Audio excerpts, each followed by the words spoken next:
ഇന്ന് രാത്രി നമ്മുടെ കർത്താവ് നമ്മുടെ നടുവിലുണ്ട് എന്ന ബോധ്യമുള്ള പ്രിയപ്പെട്ടവർ കരങ്ങളൊന്ന് ഉയർത്തി കർത്താവിന് സ്തോത്രം ചെയ്താട്ടെ. ഇന്ന് രാത്രി ഈ നടക്കുന്ന പ്രാർത്ഥനയുടെ പോരാട്ടത്തിൻ്റെ പുറകിൽ വലിയൊരു ദൈവപ്രവൃത്തി വ്യാപരിക്കും എന്ന ബോധ്യമുള്ള എത്ര സഹോദരങ്ങൾ ഇവിടെയുണ്ട്. നാം അനുഭവിക്കുന്ന പ്രതിസന്ധികളുടെ മേൽ പ്രാർത്ഥനയ്ക്ക് മുൻപിൽ ഇറങ്ങി വരുവാൻ കഴിവുള്ള ദൈവമാണ് നാം ആരാധിക്കുന്ന ദൈവമെന്ന ബോധ്യമുണ്ടെങ്കിൽ നമ്മുടെ നാവിൽ ആരാധനയുടെ ശബ്ദം ദൈവസിംഹാസനത്തിലേക്ക് ഉയരണം. നമ്മളാരും ഇന്ന് രാത്രി ദൈവസന്നിധിയിൽ കാഴ്ചക്കാരല്ല, ദൈവത്തിൽ നിന്ന് പ്രാപിക്കുവാൻ എത്തിയവരാണ്. അത്ഭുതങ്ങളുടെ ദൈവം മരിച്ചിട്ടില്ല എന്ന് ബോധ്യമുള്ള പ്രിയപ്പെട്ടവരായി ഇവിടെ കടന്നു വന്നിരിക്കുന്നത്. ഈ രാത്രി യോഗം പ്രാർത്ഥിച്ച് ആശീർവാദം പറയുന്നതിന് മുൻപ് പ്രകൃതിയാതീതമായി ദൈവത്തിൻ്റെ ബലമുള്ള കരം എൻ്റെ വ്യക്തിഗതമായ വിഷയത്തിന്മേൽ ഇറങ്ങിത്തൊടാൻ ശക്തിയുണ്ട് എന്ന ബോധ്യം അനുഭവിച്ചറിയുന്ന ദൈവമക്കൾ ഇന്നും ആരാധനയുടെ ശബ്ദം ദൈവസിംഹാസനത്തിലേക്ക് ഉയരണം. ഇവിടെ ഇരിക്കുന്ന ദൈവമക്കൾ സാധാരണക്കാരല്ല, പ്രാർത്ഥനയിൽ പോരാടാൻ ദൈവം കൃപ പകർന്ന പ്രിയപ്പെട്ടവരാണ്. ഞാൻ പറയട്ടെ, ഈ പ്രാർത്ഥനാ രംഗം ഒരു സാധാരണ പ്രാർത്ഥനാ രംഗമല്ല. കരിമരുന്നിൽ തീ തൊടുമ്പോൾ പൊട്ടിത്തെറിയുണ്ടാകുമെങ്കിൽ വിശ്വാസത്തിൻ്റെ കരിമരുന്ന് നിറഞ്ഞ ഹൃദയത്തിൽ ദൈവാത്മാവിൻ്റെ അഗ്നി തൊടുന്ന രംഗമാണ് പ്രാർത്ഥനയുടെ പോരാട്ട രംഗം. അത് ബോധ്യമുള്ള പ്രിയപ്പെട്ടവർ കരങ്ങളൊന്ന് ഉയർത്തിപ്പിടിച്ച് ദൈവത്തെ മഹത്വപ്പെടുത്തിക്കേ. ഇതൊരു സാധാരണ രാത്രിയല്ല. ദൈവകൃപ പ്രാപിച്ച ദൈവജനം ദൈവകൃപ അനുഭവിപ്പാൻ തങ്ങളെ ഒരുക്കി കൊടുക്കുന്ന രാത്രിയാണ്. ഇരിക്കുന്നത് കസേരകളിലാണെങ്കിലും മഹാദൈവത്തിൻ്റെ സിംഹാസനത്തോട് സഹകരിപ്പാൻ തക്കവണ്ണം നിയോഗം പ്രാപിച്ച ഒരു പറ്റം പ്രിയപ്പെട്ടവരാണ് എൻ്റെ ഇടത്തും വലത്തും ഇരുന്ന് രാത്രി ദൈവത്തിന് മഹത്വം അർപ്പിച്ചുകൊണ്ടിരിക്കുന്നത്. പ്രപഞ്ച ചക്രവർത്തിയും അഖിലാണ്ട സൃഷ്ടിതാവുമായ മഹാദൈവത്തോട് ഇന്ന് രാത്രി ഈ റൂമിലിരുന്നു കൊണ്ട് പ്രാർത്ഥനയിൽ സഹകരണം സ്ഥാപിക്കുന്ന ഒരു പറ്റം ദൈവമക്കൾ അസാധാരണ കൃപ അനുഭവിച്ചു മാത്രമേ ഈ രാത്രി മീറ്റിംഗ് കഴിഞ്ഞ് എഴുന്നേൽക്കുകയുള്ളൂ. അത് ബോധ്യത്തോടെ നോർക്കുന്നവർ പ്രാർത്ഥനയിൽ ജാഗരിച്ചു കൊണ്ടിരിക്കണം. ഞാൻ പറയട്ടെ, പ്രാർത്ഥനയുടെ പുറകിൽ വ്യാപരിക്കുന്ന ശക്തി എന്താണ് നമുക്കറിയാം. പ്രകൃതി ശക്തികളെ വെല്ലുവിളിക്കാനുള്ള അധികാരം അതിൻ്റെ പുറകിൽ ചലിക്കുന്നുണ്ട്. ദൈവത്തിൻ്റെ ദൂതന്മാരുടെ ശുശ്രൂഷ അനുഭവിപ്പാനുള്ള അധികാരം അതിൻ്റെ പുറകിൽ ഉയർന്നു നിൽക്കുന്നുണ്ട്. പൈശാചിക ശക്തികളെ ബന്ധിക്കാനുള്ള അധികാരം ഇതിൻ്റെ പുറകിൽ വ്യാപരിക്കുന്നുണ്ട്. നാളെ നടത്താൻ ഇവിടെ ഇരുന്ന് സ്തോത്രം ചെയ്യുന്ന ദൈവമക്കളുടെ വ്യക്തി ജീവിതത്തിൽ സാത്താൻ ഒരുക്കി വച്ചിരിക്കുന്ന കണികളെ ഇന്ന് രാത്രി ഈ പ്രാർത്ഥന നടന്നുകൊണ്ടിരിക്കുന്ന സമയം അഴിക്കാൻ അധികാരമുള്ളവൻ്റെ കരം ഇതിൻ്റെ പുറകിൽ പ്രകൃതിയാതീതമായി ചലിക്കുമെന്ന ബോധ്യത്തോടെ നമ്മൾ ഇന്ന് രാത്രിയിൽ ആത്മാവിൽ പോരാടുന്ന രാത്രിയാണ്. അത് ബോധ്യമുള്ളവരിൽ നിന്നും പ്രാർത്ഥനയുടെ ശബ്ദം ദൈവസിംഹാസനത്തിലേക്ക് ഉയരണം. ഞാൻ കാണുന്നു ഇത് ഒരു അസാധാരണമായ പ്രാർത്ഥനാനുഭവത്തിൻ്റെ രംഗമാണ്. ദൈവകൃപ ലഭിച്ച ദൈവമക്കൾ പ്രാർത്ഥിച്ചു തുടങ്ങണം. നമുക്കറിയാം, പ്രപഞ്ച ശക്തികളെ പ്രകൃതി ശക്തികളെ വെല്ലുവിളിക്കാൻ ഇതിൻ്റെ പുറകിൽ അസാധാരണ അധികാരം വ്യാപരിക്കുന്നുണ്ട്. നമ്മുടെ വേദനിപ്പിക്കുന്ന പ്രാർത്ഥനാ വിഷയത്തെ ഇന്ന് രാത്രി ആശീർവാദം പറഞ്ഞ് എഴുന്നേൽക്കുന്നതിന് മുൻപ് എൻ്റെ ദൈവം തൊടുമെന്ന ബോധ്യത്തോടുകൂടെ ഇരിക്കുന്ന ഇരിപ്പിൽ നമ്മുടെ നാവിൽ പ്രാർത്ഥനയുടെ ശബ്ദം ഉയരട്ടെ. ദൈവത്തിന് മഹത്വം. ഞാൻ പറയട്ടെ, നമുക്കറിയാം സാധാരണ പ്രകൃതി ശക്തികൾക്ക് ചില പ്രത്യേകതകളുണ്ട്. ആ പ്രകൃതി ശക്തികളുടെ ഏറ്റവും വലിയ പ്രത്യേകത അതതിൻ്റെ ക്രമത്തിൽ പ്രവർത്തിക്കുകയാണ്. ഗുരുത്വാകർഷണ ശക്തി പ്രകൃതി ശക്തിയാണ്. ഭൂമി അതിൻ്റെ കേന്ദ്രത്തിലേക്ക് വസ്തുക്കളെ ആകർഷിക്കുന്നു എന്നുള്ളത് ഗുരുത്വാകർഷണ ശക്തിയുടെ പ്രത്യേകതയാണ്. എന്നാൽ പ്രാർത്ഥിക്കുന്ന ഒരു ദൈവപൈതലിൻ്റെ പുറകിൽ ഗുരുത്വാകർഷണ ശക്തി പോലും ബന്ധിക്കപ്പെടും എന്നതിൻ്റെ തെളിവാണ് പെട്ടകം വഹിച്ച പുരോഹിതന്മാരുടെ പാദങ്ങൾ യോർദാന്റെ മേൽവക്കത്ത് തൊട്ടപ്പോൾ അത് രണ്ടായി മുറിഞ്ഞു മാറത്തക്ക വിധം മുകളിലേക്ക് 24 കിലോമീറ്ററോളം കടൽ പോലെ ചിറകെട്ടി വെള്ളം മുറിഞ്ഞു നിന്നത് പ്രകൃതി ശക്തികളെ നിയന്ത്രിക്കാൻ ദൈവത്തിന് കഴിയുമെന്ന ബോധ്യമാണ്. അങ്ങനെയെങ്കിൽ ഇന്ന് രാത്രി യോഗത്തിൽ കടന്നു വന്നിരിക്കുന്ന പ്രിയപ്പെട്ടവരുടെ കടുങ്കെട്ടു വീണ വിഷയങ്ങളെ കർത്താവിൻ്റെ ബലമുള്ള കരം അഴിച്ചെടുക്കുമെന്ന് ആത്മാവിൽ ബോധ്യമുള്ള സഹോദരങ്ങൾ ആ വലത് കരങ്ങൾ ഉയർത്തിപ്പിടിച്ച ചില മിനിറ്റുകളൊന്ന് സ്തോത്രത്തിൽ ജാഗരിച്ച് തുടങ്ങാൻ കഴിയുമോ? ശബ്ദമുയരട്ടെ. പ്രാർത്ഥനയിൽ പോരാടി തുടങ്ങിക്കാട്ടെ. യെസ്, അന്യഭാഷയിൽ പ്രാർത്ഥിക്കുവാൻ നിയോഗമുള്ള പ്രിയപ്പെട്ടവർ ഇന്ന് രാത്രി ഇവിടെ ഇരുന്ന് അന്യഭാഷയിൽ പ്രാർത്ഥിച്ചു തുടങ്ങണം. ദൈവത്തിന് മഹത്വം, ദൈവത്തിന് മഹത്വം, ദൈവത്തിന് മഹത്വം. ചില കണ്ണുകളെ കർത്താവ് ദർശനത്തിനായി ഇവിടെ തുറക്കുകയാണ്. ചില ചെവികളിൽ ഇന്ന് രാത്രി പരിശുദ്ധാത്മാവ് ദൈവശബ്ദം മുഴക്കുന്ന രാത്രിയാണ്. ഇരുളിൻ്റെ അധികാരങ്ങൾക്കെതിരെ ആത്മീയ പോരാട്ടം ഇവിടെ നടക്കുകയാണ്. നമ്മുടെ കണ്ണുകൾക്ക് കാണുവാൻ കഴിയാത്ത മേഖലയിൽ നിന്നുകൊണ്ട് എതിരെ വാദിക്കുന്ന ഇരുളിൻ്റെ അധികാരങ്ങളുടെ മേൽ പ്രാർത്ഥനയുടെ ജയം ഇന്ന് രാത്രി സംഭവിക്കുന്ന രാത്രിയാണ്. ഇരിക്കുന്ന കസേരകളിൽ ഇരുന്നു കൊണ്ട് അഭിഷേകത്തിന്റെ അധികാരത്തോടെ ദൈവജനം അധരങ്ങളെ വിട്ടുകൊടുത്ത് പ്രാർത്ഥനയിൽ പോരാടട്ടെ. ദൈവത്തിന് മഹത്വം, ദൈവത്തിന് മഹത്വം, ദൈവത്തിന് മഹത്വം, ദൈവത്തിന് മഹത്വം, ദൈവത്തിന് മഹത്വം, ദൈവത്തിന് മഹത്വം, ദൈവത്തിന് മഹത്വം. പ്രാർത്ഥന ഉയരട്ടെ, പ്രാർത്ഥന ഉയരട്ടെ. ഈ രാത്രി ദൈവശക്തി ചില വിഷയങ്ങളെ തൊടുന്ന രാത്രിയാകട്ടെ.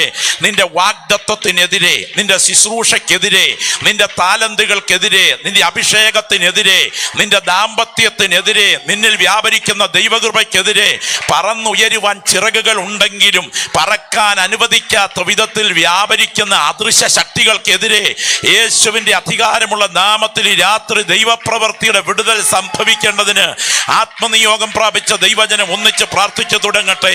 ഒരു കാട്ടുവടി നീട്ടിപ്പിടിച്ചപ്പോൾ ചെങ്കടലിലേക്ക് ഇറങ്ങി വന്ന ദൈവശക്തിയുടെ വ്യാപാരം, ഗ്ലോറി, ഈ രാത്രി ദൈവജനം ഒന്നിച്ച് പ്രാർത്ഥിച്ചുകൊണ്ടിരിക്കുമ്പോൾ ചില പ്രാർത്ഥനാ വിഷയങ്ങളെ തൊടുന്നത് ആത്മാവിൽ കാണുക. പരിശുദ്ധാത്മാവിന്റെ ദിവ്യ വ്യാപാരത്താൽ ഈ പ്രാർത്ഥനയ്ക്ക് നടുവിൽ അത് സംഭവിക്കട്ടെ. യേശുവിന്റെ രക്തത്താൽ അത് സംഭവിക്കട്ടെ.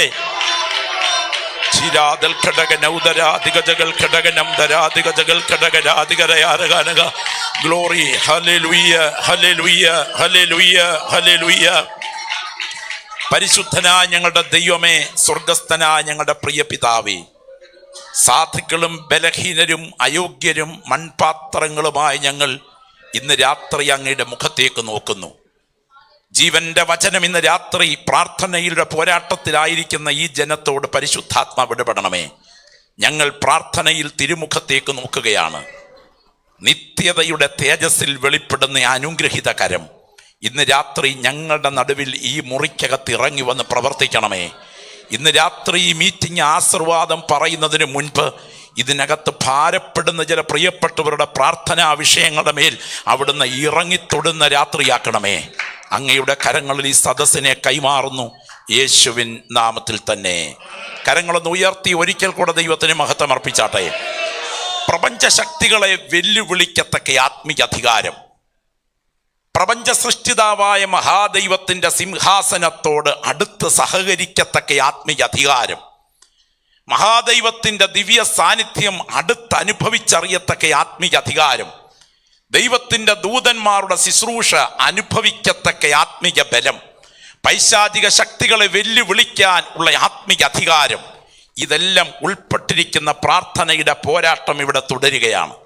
വിശുദ്ധ തിരുവെഴുത്തിലേക്ക് ഞാൻ നിങ്ങളുടെ വിലപ്പെട്ട ശ്രദ്ധയെ ക്ഷണിക്കുന്നു.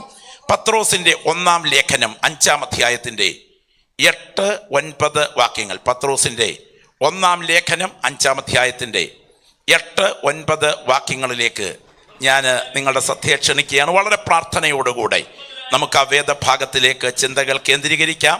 പത്രോസിന്റെ 1-ാം ലേഖനം 5-8-9 വായിച്ചത്. നിർമ്മതരായിരിപ്പീൻ, ഉണർന്നിരിപ്പീൻ. നിങ്ങളുടെ പ്രതിയോഗിയായ പിശാച് അലർന്ന സിംഹം എന്ന പോലെ ആരെ വിഴുങ്ങേണ്ടു എന്ന് തിരിഞ്ഞ് ചുറ്റി നടക്കുന്നു. ലോകത്തിൽ നിങ്ങൾക്കുള്ള സഹോദരൻ വർഗത്തിന് ആ വക കഷ്ടപ്പാടുകൾ തന്നെ പൂർത്തിയായി വരുന്നു എന്നറിഞ്ഞ് വിശ്വാസത്തിൽ സ്ഥിരമുള്ളവരായി അവനോട് എതിർത്തു നിൽപ്പീൻ. മതിയല്ലോ. നമ്മുടെ നഗ്ന നേത്രങ്ങൾക്ക് കാണുവാൻ കഴിയാത്തതും നമ്മുടെ മാംസക്കണ്ണുകൾ കളന്നു കുറിക്കുവാൻ കഴിയാത്തതുമായ ഒരദൃശ്യ മണ്ഡലം ഇതിൻ്റെ പുറകിൽ നിൽക്കുന്നു. വിശുദ്ധ തിരുവെഴുത്തിൽ ക്രൈസ്തവ സഭ അതിൻ്റെ ഭീകര പീഡയിലൂടെ കടന്നു പോകുന്ന ഗുരുതരമായൊരു കാലഘട്ടത്തിൽ എഴുതപ്പെട്ട ലേഖനമാണ് പത്രോസിൻ്റെ ലേഖനം. സഭാ ചരിത്രത്തിൽ AD 65 എന്നൊക്കെ പറയുമ്പോൾ സഭ അനുഭവിച്ചതിൽ വെച്ചും ഏറ്റവും ക്രൂരവും മൃഗീയവും മനുഷ്യത്വരഹിതവുമായ പീഡയിലൂടെ കടന്നു പോകുകയാണ്. വിശുദ്ധന്മാർ അക്ഷരാർത്ഥത്തിൽ തെരുവ് വിളക്കുകളായും ഉദ്യാന ദീപങ്ങളായും എരിഞ്ഞമരുകയാണ്.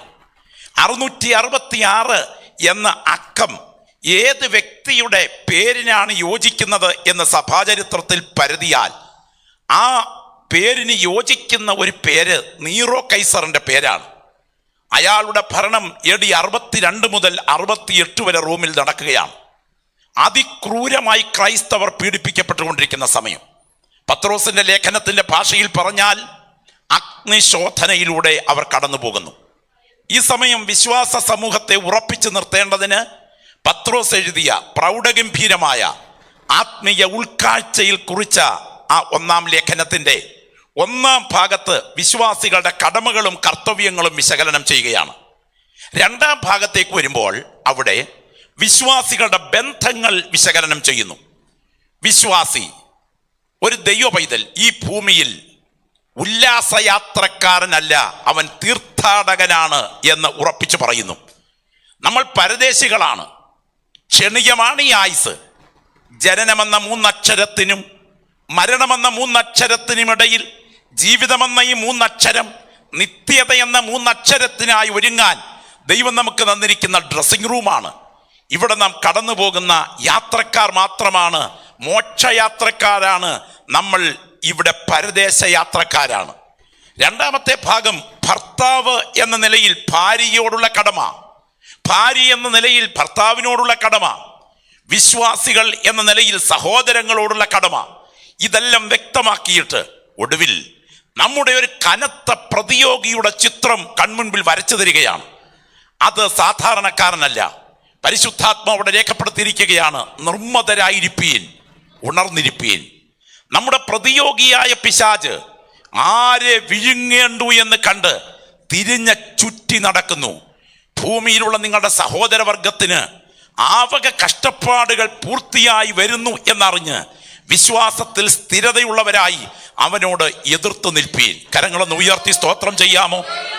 ഓർക്കുക, ദൈവത്തിന്റെ ദാസൻ പത്രോസ് സൂചിപ്പിക്കുകയാണ്, നിർമ്മതരായിരിപ്പീൻ, മതരഹിതരായിരിപ്പീൻ. കാമം, ക്രോധം, ലോഭം, മോഹം, മാദം, മാത്സര്യം, ഡംഭം, പൈശൂന്യം ഇവയെല്ലാം മനുഷ്യന്റെ അധമ വികാരങ്ങളാണ്. വികാരങ്ങളെ കടിഞ്ഞാണിട്ട് സൂക്ഷിക്കാതെ കടിഞ്ഞാണ് പൊട്ടിയൊരു കാട്ടുകുതിരയെ പോലെ വികാരങ്ങളെ തങ്ങളുടെ വഴിക്ക് മേയാൻ വിട്ടാൽ നിങ്ങളിൽ വസിക്കുന്ന വികാരങ്ങളെ ഉപയോഗിച്ച് നിങ്ങളെ തകർക്കത്തക്ക വിധം നിങ്ങൾക്കെതിരെ വാദിക്കുന്ന ഒരു പൈശാചിക സ്വാധീന മേഖല ഇതിനകത്ത് വ്യാപരിക്കുന്നുണ്ട്. അതുകൊണ്ട് കണ്ണടച്ചിരുന്ന് ഉറങ്ങരുത്. പ്രാർത്ഥിക്കുന്ന ദൈവമക്കൾ പൊടികുടഞ്ഞെഴുന്നേൽക്കണം. ഇതൊരു സാധാരണ കാലഘട്ടമല്ല. മതരഹിതരായിരിക്കാൻ, വികാര നിയന്ത്രണമുള്ളവരായിരിക്കാൻ ദൈവാത്മാവ് നമ്മെ ക്ഷണിക്കുകയാണ്. ദൈവത്തിന് സ്തോത്രം. കാരണം എന്തെന്നറിയാമോ? അലറുന്ന സിംഹം എന്നതുപോലെ ആരെ വിഴുങ്ങേണ്ടു എന്ന് കണ്ട് ചുറ്റിത്തിരിഞ്ഞ് നടക്കുന്ന ഒരദൃശ്യ ശക്തിയുടെ പ്രവർത്തനം ഈ മേഖലയെ അടക്കി ഭരിക്കുകയാണ്. ഇത് കാണാൻ കണ്ണുകളുള്ള ദൈവമക്കൾ ഭാഗ്യശാലികളാണ്. ദൈവത്തിന് സ്തോത്രം. ആരെ വിഴുങ്ങേണ്ടു എന്ന് കണ്ട് തിരിഞ്ഞ് നടക്കുന്ന ഒരു അദൃശ്യ ശക്തിയുടെ വ്യാപാരം ഇതിന്റെ പുറകിൽ കാണാം. സ്തോത്രം. അവൻ സാധാരണക്കാരനല്ല. അവന്റെ മണ്ഡലത്തെ വിശകലനം ചെയ്യാൻ നമ്മുടെ നഗ്ന നേത്രങ്ങൾ ശക്തമല്ല. അത്രമാത്രം ഭീകരമാണ് അവന്റെ പ്രവർത്തനം. വിശുദ്ധ വേദപുസ്തകത്തിന്റെ ആദ്യത്തെ പേജുകൾ മുതൽ ഒടുവിലത്തെ പേജുകൾ വരെ നീണ്ടുകിടക്കുന്ന ഒരു അസാധാരണ പ്രവൃത്തിയുടെ ഉടമയാണവൻ. ഏദൻ പൂങ്കാവനത്തിൽ നുഴഞ്ഞു കയറി ആദിമാതാപിതാക്കളെ വഞ്ചിച്ച് തകർത്തവൻ. നോഹയുടെ തലമുറയെ സ്വാധീനിച്ച് പ്രളയജലത്തിൽ ഒരു ജനതയെ മുച്ചൂട് മുടിക്കാൻ പദ്ധതി ഒരുക്കിയവൻ. എന്തിന്? ലോത്തിന്റെ കുടുംബത്തെ സ്വാധീനിച്ച് ആ കുടുംബത്തെ ഉടച്ച് തകർത്ത് കളഞ്ഞവൻ. ദാവീദിന്റെ ചിന്താമണ്ഡലത്തെ ബന്ധിച്ച് ജനത്തെ എണ്ണത്തക്ക വിധത്തിൽ അവന്റെ ചിന്തകളെ വഴിമരുന്നിട്ട് കൊണ്ടുപോയവൻ. സ്തോത്രം. അനന്യ സഫീറമാരുടെ മനോമണ്ഡലത്തെ സ്വാധീനിച്ച് അവരുടെ തകർച്ചയ്ക്ക് വഴിയൊരുക്കിയവൻ. അവൻ മൗനവ്രതത്തിലല്ല, അവൻ അനങ്ങാൻ പാറ നയം സ്വീകരിച്ചിരിക്കയല്ല, അവൻ നഷ്ടപ്പെട്ടു പിറകോട്ട് പോയിട്ടില്ല. അവൻ കനത്ത പദ്ധതികളുമായി ദൈവസഭയ്ക്കെതിരെ യുദ്ധം ചെയ്തുകൊണ്ടിരിക്കുന്നു. അതുകൊണ്ട് ജീവൻ പ്രാപിച്ച ദൈവമക്കൾ ഗൗരവത്തോടുകൂടെ ഇരിക്കുക. നമ്മുടെ കണ്ണുകൾക്ക് കാണാൻ കഴിയാത്ത മേഖലയിൽ ദൈവസഭയ്ക്കെതിരെ സടകുടഞ്ഞെഴുന്നേൽക്കുന്ന പൈശാചിക വ്യാപാരങ്ങളെ ആത്മാവിൽ കാണാൻ കൃപ പ്രാപിച്ച ദൈവമക്കൾ മൗനമാകരുത്. ഇന്ന് രാത്രി എൻ്റെ മുൻപിലിരിക്കുന്ന പ്രിയപ്പെട്ടവരെ ഞാൻ വിളിച്ചു പറയട്ടെ, നിന്റെ വാഗ്ദത്തങ്ങളെ തച്ചുടയ്ക്കാൻ, നിന്റെ ശുശ്രൂഷയെ ഉടച്ചു കളയാൻ, നിന്റെ മേൽ വ്യാപരിക്കുന്ന ദൈവകൃപയെ ചങ്ങലയ്ക്കിടാൻ, നിന്നിൽ വ്യാപരിക്കുന്ന വികാരത്തെ തന്നെ ഉപയോഗിക്കത്തക്ക വിധം സാത്താനുവിന്റെ മുഴുബലത്തോടുകൂടെ ആവനാഴിയിൽ പദ്ധതികൾ സജ്ജമാക്കിയിട്ടുണ്ട്. അതുകൊണ്ട് ഇന്ന് രാത്രി കൃപ പ്രാപിച്ച ദൈവമക്കൾ ഉണരേണ്ട സമയമാണ്. മൗനമായി ഇരിക്കേണ്ടവരല്ല നമ്മൾ. ഇന്ന് രാത്രി ആത്മാവിൽ ഉണരാൻ കർത്താവ് നമ്മെ ക്ഷണിക്കുകയാണ്. ദൈവത്തിന് സ്തോത്രം. ഓർക്കുക, അലറുന്ന സിംഹം എന്നതുപോലെ എന്ന പ്രയോഗം പ്രസക്തമാണ്. അവൻ വിഴുങ്ങാൻ സജ്ജമായി നടക്കുന്നു. സഭാചരിത്രത്തിൽ നിരവധി ആത്മീയ പ്രവർത്തനങ്ങളെ അവൻ മുച്ചൂടും മുടിച്ചിട്ടുണ്ട്. അവന്റെ പ്രവൃത്തി ഏറ്റവും ഭീകരമായി വന്നു നിൽക്കുന്ന ഘട്ടമാണ് ഈ വന്ന കാലഘട്ടം. ഇന്ന് രാത്രി ഓർക്കുക, അവനെതിരെ ദൈവമക്കൾ ജാഗ്രത പുലർത്തേണ്ട സമയമാണ് ഈ സമയം. സ്തോത്രം. ഞാൻ ഈ രാത്രി ഇവിടെ ഇരിക്കുന്ന ദൈവമക്കളോട് പറയാം, നമ്മുടെ നഗ്ന നേത്രങ്ങൾക്ക് കാണാൻ കഴിയാത്ത അവന്റെ പ്രാർത്ഥന, അതേ പ്രവർത്തനത്തിന്റെ ആ ഇരമ്പൽ, ആ ഗർജനം, ആ മുരളിച്ച ആത്മാവിന്റെ ചെവി വാട്ടം പിടിക്കുന്ന ദൈവമക്കൾക്ക് ഈ ആത്മലോകത്തിൽ തന്നെ കാണാൻ കഴിയും. അതിന് ദൈവമക്കൾ കൈകെട്ടിയിരുന്ന് ഉറങ്ങേണ്ടവരല്ല. അവൻ നാളെ നടത്താൻ ഒരുക്കി വച്ചിരിക്കുന്ന പദ്ധതികളെ ഇന്ന് രാത്രി പ്രാർത്ഥനാ മുറിയിൽ ബന്ധിക്കാനുള്ള അധികാരം അഭിഷിക്തരുടെ നാവിൽ ദൈവാത്മാവ് പകർന്നിട്ടുണ്ട്. അത് തിരിച്ചറിയുന്ന ദൈവമക്കൾ പ്രാർത്ഥനയിൽ സജ്ജമാകട്ടെ. പരിശുദ്ധാത്മാവ് ഇന്ന് രാത്രി നിങ്ങളെ വെറുതെ ഇവിടെ കൊണ്ടുവന്നിരിക്കുന്നത്. ഇരിക്കുന്ന ഇരിപ്പിൽ പ്രാർത്ഥിക്കാൻ കരമുയർത്തിയാൽ നിന്റെ കുടുംബത്തെ കുറിച്ചുള്ള സാത്താന്യ പ്രതീക്ഷ, നിന്റെ ശുശ്രൂഷയെ കുറിച്ചുള്ള സാത്താന്യ പ്രതീക്ഷ ഇന്ന് രാത്രി തച്ചുടയ്ക്കേണ്ടതിന് എൻ്റെ ദൈവത്തിന്റെ കരം ചരിത്രത്തിന്റെ പുറകിൽ എഴുന്നേൽക്കും. ആത്മാവിൽ ആരാധിക്കുന്ന ദൈവമക്കൾ വിളിച്ചു പറയണം, ഇന്ന് രാത്രി ഒരു സാധാരണ രാത്രിയല്ല. എൻ്റെ ശുശ്രൂഷയെ കുറിച്ച്, എൻ്റെ പ്രസ്ഥാനത്തെ കുറിച്ച്, എൻ്റെ ദൗത്യത്തെ കുറിച്ച്, എൻ്റെ ജീവിതത്തെ കുറിച്ചുള്ള ദൈവത്തിന്റെ പദ്ധതികളെ തകർത്ത് കളയേണ്ടതിന് അവൻ ഒരുക്കി വച്ചിരിക്കുന്ന പരീക്ഷകളുടെ മേൽ ഈ രാത്രി എനിക്ക് ജയമെടുക്കണം. അഭിഷേകം പ്രാപിച്ച ദൈവമക്കൾ ഇരിക്കുന്ന ഇരിപ്പിൽ അതിനുള്ള ദൈവകൃപ ഏറ്റെടുക്കുന്ന രാത്രിയാകട്ടെ. Glory, hallelujah. ഞാൻ ഇന്ന് രാത്രി പറയട്ടെ, ഉണർന്നിരിപ്പീൻ, ഉണർന്നിരിപ്പീൻ. അവൻ അലറുന്ന സിംഹം എന്നതുപോലെ ഇതുപോലെ വിചിത്രമായ പദ്ധതികൾ ആസൂത്രണം ചെയ്യുന്ന ഒരു ശക്തിവിശേഷം നമ്മുടെ കൺമുൻപിൽ അത്ഭുത ലോകമാണത്. നമുക്കറിയാം, സാത്താന്റെ പ്രവർത്തനങ്ങൾ വാക്കുകൾക്ക് വിശകലനം ചെയ്യുവാൻ കഴിയുകയില്ല. അവൻ ഒരു ശക്തിയല്ല, അവൻ ഒരു വ്യക്തിയാണ്. ശ്രുതിയുക്തി അനുഭവങ്ങളുടെ വെളിച്ചത്തിൽ ആളുകളെ കൈകാര്യം ചെയ്യുവാൻ അസാധാരണമായ കഴിവ് അവനുണ്ട്. ഒന്നുകിൽ മനുഷ്യ ശരീരത്തിൽ, അല്ലെങ്കിൽ മൃഗശരീരത്തിൽ വസിച്ചുകൊണ്ട് പുറം ലോകത്തെ ആസ്വദിപ്പാൻ കൊതിക്കുന്ന ജഡരഹിതരായ ആത്മാക്കൾ ഭൂമിയിൽ വസിക്കുന്നു എന്ന് യേശു ക്രിസ്തു പഠിപ്പിച്ചു. സ്തോത്രം. ഒന്നുകിൽ മനുഷ്യ ശരീരം അവന് മീഡിയമാകും, അല്ലെങ്കിൽ മൃഗശരീരം, ആ പന്നിക്കൂട്ടത്തിലേക്ക് അവൻ അതിന് മീഡിയമാകും. ആ വിധത്തിൽ അവൻ പ്രവർത്തിക്കും. അവന്റെ പ്രവർത്തനം ശക്തിയായിട്ടല്ല, വ്യക്തിയായിട്ടാണ്. അതുകൊണ്ട് തന്നെ ദൈവത്തിന്റെ പുത്രന്മാർ ഒരു ദിവസം ദൈവസന്നിധിയിൽ നിൽക്കാൻ ചെന്നപ്പോൾ കൂട്ടത്തിൽ സാത്താനും ചെന്നു എന്ന് എഴുതിയിരിക്കുന്നത് കൊണ്ട് അനുസ്യൂതം ദൈവസിംഹാസനത്തിന് മുൻപിലേക്ക് പോലും പറന്ന് കയറി ആൾമാറാട്ടം നടത്തി ദൂതന്മാരുടെ ഇടയിൽ കയറിപ്പറ്റി നിൽക്കത്തക്ക വിധത്തിലുള്ളൊരു സാധ്യത നമുക്കവിടെ കാണുവാൻ കഴിയുകയാണ്. ഇനിയും ഏലിയാവ് പ്രാർത്ഥിച്ച് കഴിഞ്ഞ ഉടനെ സ്വർഗത്തിൽ നിന്ന് തീ ഇറങ്ങി യാഗപീഠം ദഹിപ്പിച്ചു എന്ന് ദൈവത്തിന് വചനം പറയുന്നു. എന്നാൽ അനുവാദം കിട്ടിക്കഴിഞ്ഞപ്പോൾ അവന്റെ പ്രവൃത്തി നിങ്ങൾ നോക്കണം. വ്യക്തികളെ കൊല്ലാൻ അവന്റെ കൈകളിൽ ദൈവിക അനുവാദമുണ്ടെങ്കിൽ പ്രവർത്തന സാധ്യതയുണ്ട്. 7000 ആടുകളെ ഒരുമിച്ച് കത്തിച്ച് ചാമ്പലാക്കാൻ ദൈവത്തിന്റെ ദാസന് ഇയ്യോബിന്റെ മൃഗസമ്പത്തിന്റെ മേൽ വീണ തീയുടെ പുറകിൽ പ്രവർത്തിച്ച ശക്തി ഏതാണ്? സ്തോത്രം. അവന്റെ മക്കൾ 10 പേർ ഒരുമിച്ച് ഭക്ഷണം കഴിച്ചുകൊണ്ടിരുന്ന വീടിന് നേരെ മരുഭൂമിയിൽ നിന്ന് ഉന്നം പിടിച്ചൊരു കാറ്റ് പുറപ്പെടുകയാണ്.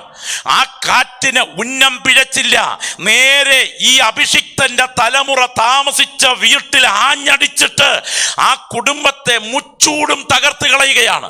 അങ്ങനെയാണെങ്കിൽ വേണ്ടി വന്നാൽ അകാല നിര്യാണങ്ങൾ വരുത്താൻ, വേണ്ടി വന്നാൽ സ്തോത്രം അപകടകരമായി പ്രകൃതി ശക്തികളെ ഉപയോഗിക്കാൻ അവറ്റകൾക്ക് കഴിയും. എന്നാൽ ദൈവമക്കൾക്ക് ഒരു ബോധ്യമുണ്ട്, എൻ്റെ അപ്പച്ചൻ അനുവദിക്കാതെ എൻ്റെ അതിര് പൊളിച്ചു കൊടുക്കാൻ സാത്താന് ശക്തിയില്ലെന്ന് തിരിച്ചറിയുന്ന ദൈവമക്കൾ പറയണം, അവൻ എത്ര പ്രബലനാണെങ്കിലും അവന്റെ മേൽ ദൈവപുത്രന്റെ അധികാരം ബലത്തോടെ വ്യാപരിക്കുന്നുണ്ട്.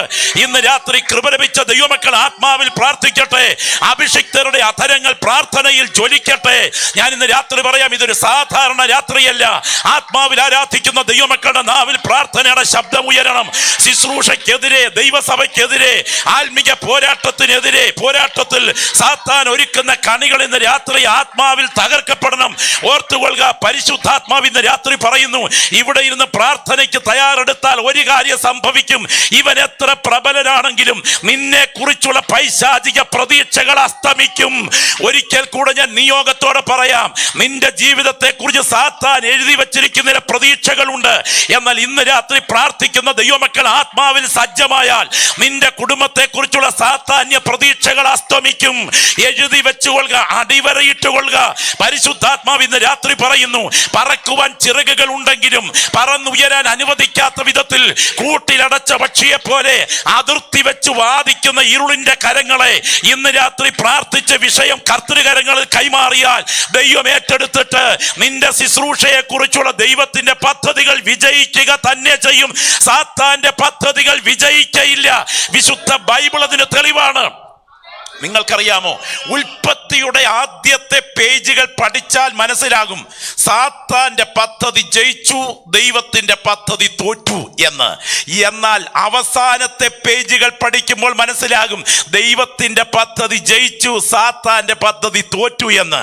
ആത്മനിയോഗം പ്രാപിച്ച പ്രിയപ്പെട്ടവരുടെ മുൻപിൽ, ഈ മീഡിയയിലൂടെ എന്നെ കേൾക്കുന്ന പ്രിയപ്പെട്ടവരുടെ മുൻപിൽ ആത്മനിയോഗത്തോടെ ഞാൻ വിളിച്ചു പറയട്ടെ, ഈ ദേശത്തെ ഭരിക്കുന്ന സകല സാത്താന്യ പദ്ധതികളും ഒരുപോലെ ആടി ഇളകി ഉലഞ്ഞുയർന്ന് ഐക്യതയോടെ എഴുന്നേറ്റാലും ഞാൻ എൻ്റെ സഭയെ പണിയും, പാതാള ഗോപുരങ്ങൾ ഇതിനെ ജയിക്കയില്ലെന്ന് അരുളി ചെയ്തവൻ അടിത്തറയിട്ട ദൈവസഭയെ തൊടാൻ പാതാള ശക്തികൾക്ക് കഴിയുകയില്ലെന്ന് തിരിച്ചറിയുന്ന ദൈവമക്കൾ വിളിച്ചു പറയണം, എന്നെ കുറിച്ചുള്ള പൈശാചിക പ്രതീക്ഷകൾ അസ്തമിക്കും. ദൈവത്തിന് മഹത്വം, ദൈവത്തിന് മഹത്വം. നിങ്ങൾ ഇന്ന് രാത്രി ഗൗരവത്തോടെ ശ്രദ്ധിക്കണം. വിശുദ്ധ ബൈബിളിന്റെ വെളിച്ചത്തിൽ പഠിച്ചാൽ സാത്താൻ നന്നായി കാര്യങ്ങൾ സ്ക്രീൻ ചെയ്യുന്നവനാണ്. ഞാൻ ഓർക്കുകയാണ്, ചരിത്ര സ്മാരകമായി നിലകൊള്ളുന്ന സോദോമിന്റെ പശ്ചാത്തലം നമുക്കറിയാം. ഏതാണ്ട് 76 കിലോമീറ്റർ നീളം, 16 കിലോമീറ്റർ വീതി, ഏതാണ്ട് 1316 അടി സമുദ്രാതിർത്തിയിൽ നിന്ന് കത്തിത്താണ് കിടക്കുന്ന സൊദോം, ഗൊമോറ, അദ്മാ, സെബായിം പട്ടണങ്ങളുടെ മേൽ ദൈവത്തിന്റെ തീ ഇറക്കത്തക്ക വിധത്തിൽ ഡഡ്സിയായി മാറുന്ന ആ രംഗം സ്വർഗത്തിന്റെ കൗൺസിൽ തീരുമാനിച്ചു കഴിഞ്ഞു. ആ മേഖലയെ കത്തിച്ച് ചാമ്പലാക്കാൻ ദൈവം 2 ദൂതന്മാരെ സോദോമിലേക്ക് അയച്ചു. സോദോമിൽ സന്ദർശനം നടത്തിയ ദൂതന്മാരുടെ ലക്ഷ്യം ലോത്തിനെയും കുടുംബത്തെയും വിടുവിക്കുക എന്നുള്ളതായിരുന്നു. പക്ഷേ അസാധാരണമായ ഒരു ആലസ്യം ലോത്തിനെയും കുടുംബത്തെ ബാധിച്ചു. അതുകൊണ്ട് തന്നെ അകത്തവർ കയറിക്കഴിഞ്ഞപ്പോൾ ദുർഭോഗത്തിന് വേണ്ടി വാതിൽ ഇടിച്ച് തകർക്കാൻ വന്ന ആളുകളെ മുഴുവൻ ദൂതന്മാർ അന്ധരാക്കി കഴിഞ്ഞു. ദൂതന്മാർ അന്ധരാക്കി കഴിഞ്ഞപ്പോൾ അനേകർ ബോധരഹിതരായി വീണ് കിടക്കുകയാണ്. അതിന് നടുവിലൂടെ ദൈവത്തിൻ്റെ ദൂതന്മാർ പറഞ്ഞ നിയോഗമനുസരിച്ച് നിയുക്ത മരുമക്കളോട് സംസാരിക്കാൻ നിയുക്ത അമ്മായിയപ്പൻ ഒരു യാത്ര നടത്തി. പോയി കാര്യം പറഞ്ഞപ്പോ മരുമക്കൾക്ക് അത് കളിയായിട്ടാ തോന്നിയത്. സ്തോത്രം. ഇന്റർനെറ്റും കമ്പ്യൂട്ടറും ടെസ്റ്റ് ട്യൂബ് ശിശുവും സാധ്യതകളും ഇങ്ങനെയെല്ലാം നിറഞ്ഞു നിൽക്കുന്ന ഈ സമൃദ്ധിയുടെ നെറുകയിൽ നിന്ന് ഇവിടം വിട്ടു പോകാൻ അപ്പച്ചൻ പിച്ചുമ്പേയും പറയുകയാണ് എന്നാണ് പിള്ളേർക്ക് തിരിഞ്ഞത്. പക്ഷേ നേരിട്ട് കണ്ട വിഷയത്തെ പോലും വിസ്മരിച്ചുകൊണ്ട് ഇങ്ങേര് തിരിച്ചു വന്ന് കിടന്ന് ഉറങ്ങാനാണ് സാധ്യത. കാരണം ബുദ്ധിമുട്ടിക്കത്തക്ക വിധത്തിൽ ദൂതന്മാർ പ്രവർത്തിക്കേണ്ടി വന്നു. ഓർക്കുക, എന്നാൽ സാത്താൻ അവന്റെ സ്ക്രീനിൽ കാൽക്കുലേറ്റ് ചെയ്തു, എന്താണ് ഈ കുടുംബത്തെ തകർക്കാനുള്ള ഒന്നാമത്തെ വഴി തലമുറയെ ബന്ധിക്കുക എന്നുള്ളതാണ്. നിങ്ങൾ ഓർക്കണം, ആത്മീയ ലോകത്തിലെ തലമുറകൾ ഏതാണ്ട് ബന്ധിക്കപ്പെട്ടു കഴിഞ്ഞു. ഞാൻ അതിലേക്ക് പോകുന്നില്ല. ഇനി അടുത്ത സ്റ്റെപ്പ്, ആ വീടിന്റെ നടുനായകത്വം വഹിക്കുന്ന അമ്മയെ തകർക്കണം. നോക്കുക, ഒരു കൂട്ടയോട്ടം നിങ്ങൾക്ക് സോദോമിൽ നിന്നും സോവാറിലേക്ക് കാണാം. ആ കൂട്ടയോട്ടത്തിന് നടുവിൽ അവളുടെ ആസക്തിയെ കത്തിജ്വലിപ്പിച്ചു, മണ്ണിനോടുള്ള പ്രേമത്തെ വർദ്ധിപ്പിച്ചു. അവൾ തിരിഞ്ഞൊന്ന് നോക്കാൻ പ്രേരണ നൽകി. അവളിൽ വ്യാപരിക്കുന്ന ആസക്തിയെ കൊണ്ട് അവളെ ബന്ധിച്ചിട്ട് അവളെ തിരിഞ്ഞു നോട്ടത്തിലൂടെ ഉപ്പ് തൂണാക്കി മാറ്റി ജയിച്ചു കഴിഞ്ഞു. അടുത്ത സ്റ്റെപ്പ് ലോത്തിനെ തകർക്കുക എന്നുള്ളതാണ്. സാത്താന്റെ സ്ക്രീനിൽ അവന്റെ 2 ബലഹീനതകൾ തെളിഞ്ഞു. ഒന്നാമത്തെ ബലഹീനത അവന്റെ മദ്യപാനം, രണ്ടാമത്തെ ബലഹീനത അവന്റെ ജഡാസക്തി. ഇതിന് രണ്ടിനും സോദോമിൽ നിന്നുള്ള ഓട്ടം കഴിഞ്ഞ് സോവാറിലെ ഗുഹയ്ക്കകത്ത് എനിക്കും നിങ്ങൾക്കും കേൾക്കാൻ അറയ്ക്കുന്ന സംഭവം നടന്നു കഴിഞ്ഞതോടെ ആ കുടുംബത്തിന്റെ അടിവേര് തകർന്നു. ഇന്ന് രാത്രി ഈ ദൂത് കേട്ടുകൊണ്ടിരിക്കുന്നവരോട് ഞാൻ ആത്മനിയോഗത്തോടെ പറയാം, നിന്നിൽ വ്യാപരിക്കുന്ന ബലഹീനതകളെ ഉപയോഗിച്ച് നിന്റെ ഭാവിയെ തകർത്ത് കളയത്തക്ക വിധം ഇരുളിന്റെ ശക്തികൾ അവന്റെ പദ്ധതികൾ ആസൂത്രണം ചെയ്യുന്നു. ചില അഭിഷിക്തന്മാർ ഇത് അടിവരയിട്ട് കേട്ടുകൊള്ളട്ടെ. ഇന്ന് രാത്രി പരിശുദ്ധാത്മാവ് താങ്കളോട് ഇടപെടുകയാണ്. നാട് നന്നാക്കുന്നതിന് മുൻപ് സ്വയം നന്നാകുന്നതാണ് ഏറ്റവും നല്ലത്. നിങ്ങൾ ഓർത്തുകൊള്ളുക. ദൈവത്തിന് സ്തോത്രം. പരിശുദ്ധാത്മാവ് ഇന്ന് രാത്രി പറയുകയാണ്, ഏലിയാവിന്റെ അകത്ത് ഒരു നിരാശയുടെ സ്പിരിറ്റ് ഉണ്ട് എന്ന് സാത്താന് നന്നായിട്ട് അറിയാം. ഗേഹസിയുടെ അകത്ത് പണത്തിന് വേണ്ടി ഒരു കൊതിയുണ്ട് എന്ന് സാത്താന് നന്നായിട്ട് അറിയാം. യൂദായുടെ അകത്ത് 30 വെള്ളിക്കാശിന്റെ ആസക്തിയുണ്ട് എന്ന് സാത്താന് നന്നായിട്ട് അറിയാം. ദാവീദിന്റെ ഹൃദയത്തിൽ ജഡമോഹത്തിന്റെ കാഴ്ചയുണ്ട് എന്ന് സാത്താന് നന്നായിട്ട് അറിയാം. യൂദാ ഒരു മുഴം കയറിൽ തൂങ്ങിയാടാൻ ഉപയോഗിച്ചത് മറ്റുള്ളവരുടെ സ്വാധീനമല്ല, അവന്റെ അകത്ത് വ്യാപരിക്കുന്ന ബലഹീനതയാണ്. ഇരുമ്പിനെ അങ്ങനെയൊന്നും തകർക്കാൻ പറ്റില്ല, പക്ഷെ ഇരുമ്പിലുള്ള തുരുമ്പിന് ഇരുമ്പിനെ തകർക്കാൻ കഴിയും. എഴുതി വെച്ചുകൊള്ളുക, നിന്നിൽ വ്യാപരിക്കുന്ന ബലഹീനതകൾ ഉപയോഗിച്ച് നിന്റെ വാഗ്ദത്തത്തെ തകർക്കേണ്ടതിന് ഇരുട്ടിന്റെ ശക്തികൾ പദ്ധതികൾ ആസൂത്രണം ചെയ്യുന്നു. ഇന്ന് രാത്രി പൊടികുടഞ്ഞെഴുന്നേൽക്കണം. എന്നിൽ വ്യാപരിക്കുന്ന ഒരു ബലഹീനതയും എന്നെ കുറിച്ചുള്ള ദൈവത്തിന്റെ പദ്ധതി തകർക്കാൻ ഞാൻ അനുവദിക്കയില്ലെന്ന് അകത്ത് ബോധ്യമുള്ള പ്രിയപ്പെട്ടവർ, ഇന്ന് രാത്രി ഇരിക്കുന്ന ഇരിപ്പിൽ യുദ്ധം ചെയ്യുന്ന രാത്രിയാകട്ടെ. മേഘം പോലെ മൂടുന്ന ദൈവത്തിന്റെ തേജസ് ഇന്ന് രാത്രി ഈ മുറിക്കകത്ത് വ്യാപരിച്ചു കൊണ്ടിരിക്കുകയാണ്. ആത്മനിയോഗം അനുഭവിക്കുന്ന ദൈവമക്കളോട് പരിശുദ്ധാത്മാവ് ഇതിനകത്ത് വിളിച്ചു പറയുന്നു, സ്പർജനെ പോലെ ഒരു തലമുറയുടെ ദൈവ ശബ്ദമാകണ്ട, DL മൂഡിയെ പോലെ ഒരു കാലഘട്ടത്തിന്റെ കാഹളമാകണ്ട, അഭിഷേകത്തിന്റെ അധികാരത്തോടെ ഉപയോഗിക്കപ്പെടേണ്ട. നിന്റെ അകത്ത് വ്യാപരിക്കുന്ന ജഡബലഹീനതകൾ കൊണ്ട് നിന്നെ തകർക്കത്തക്ക വിധത്തിൽ അവനവന്റെ ആവനാഴിയിൽ പദ്ധതികൾ ഒരുക്കിക്കൊണ്ടിരിക്കുന്നു. ഇന്ന് രാത്രി മടങ്ങി വരേണ്ടതിന് പരിശുദ്ധാത്മാവ് ബുദ്ധി ഉപദേശിക്കുകയാണ്. അല്ലെങ്കിൽ നീ കാറ്റ് വിതച്ച് കൊടുങ്കാറ്റ് കൊയ്യും, അതിന്റെ പ്രത്യാഘാതം ഭീകരമായിരിക്കും. അതുകൊണ്ട് ഒരു മിനിറ്റ് പോലും കളയാതെ നിന്നിൽ വസിക്കുന്ന ബലഹീനതകളിൽ നിന്ന് ജയമെടുക്കേണ്ടതിന് മടങ്ങി വരിക. അങ്ങനെയെങ്കിൽ നിന്നെ കുറിച്ചുള്ള സാത്താന്റെ പദ്ധതികൾ തകരും, നിന്നെ കുറിച്ചുള്ള ദൈവത്തിന്റെ പദ്ധതി വിജയിക്കുക തന്നെ ചെയ്യും. Glory, hallelujah. ഞാൻ രാത്രി നിയോഗത്തോടെ പറയട്ടെ, വേദപുസ്തകം നമ്മൾ പഠിച്ചു നോക്കുക. ദൈവത്തിന് സ്തോത്രം. ഭക്തന്മാരെ കുറിച്ച് സാത്താന്റെ പദ്ധതികൾ എത്ര പ്രബലമായിരുന്നു. ദൈവത്തിന്റെ കരം ചലിച്ചാൽ അനർത്ഥങ്ങൾ ദൈവം വഴി മാറ്റും. ഇത് വിശ്വസിക്കുന്ന എത്ര പേര് ഇവിടെയുണ്ട്? നാളെ നടത്താൻ സാത്താൻ നിങ്ങളുടെ കുടുംബത്തിൽ കരുതി വച്ചിരിക്കുന്ന അനർത്ഥങ്ങളെ ഇന്ന് രാത്രിത്തെ പ്രാർത്ഥനയിൽ വഴിമാറ്റാൻ കഴിവുള്ള ദൈവമാണ് നാം സേവിക്കുന്ന ദൈവമെന്ന് അനുഭവിച്ചിട്ടുള്ള പ്രിയപ്പെട്ടവര് ഇന്ന് രാത്രി ഇവിടെ ഇരിക്കുന്നത്. ആ ദൂത് ഏറ്റെടുക്കുന്ന നിങ്ങളോട് ഞാൻ ആത്മനിയോഗത്തോടെ പറയുന്നു, ഹൃദയം ദൈവസന്നിധിയിൽ പ്രാർത്ഥന കേൾപ്പിച്ചു കൊടുക്കുക. ഈ രാത്രി ശുശ്രൂഷ നടന്നുകൊണ്ടിരിക്കുമ്പോൾ തന്നെ ഇന്ന് വരെ കണ്ടിട്ടില്ലാത്ത ചില ദൈവശബ്ദങ്ങൾക്ക് നിന്റെ കാതിൽ മുഴങ്ങുന്ന രാത്രിയാണ്.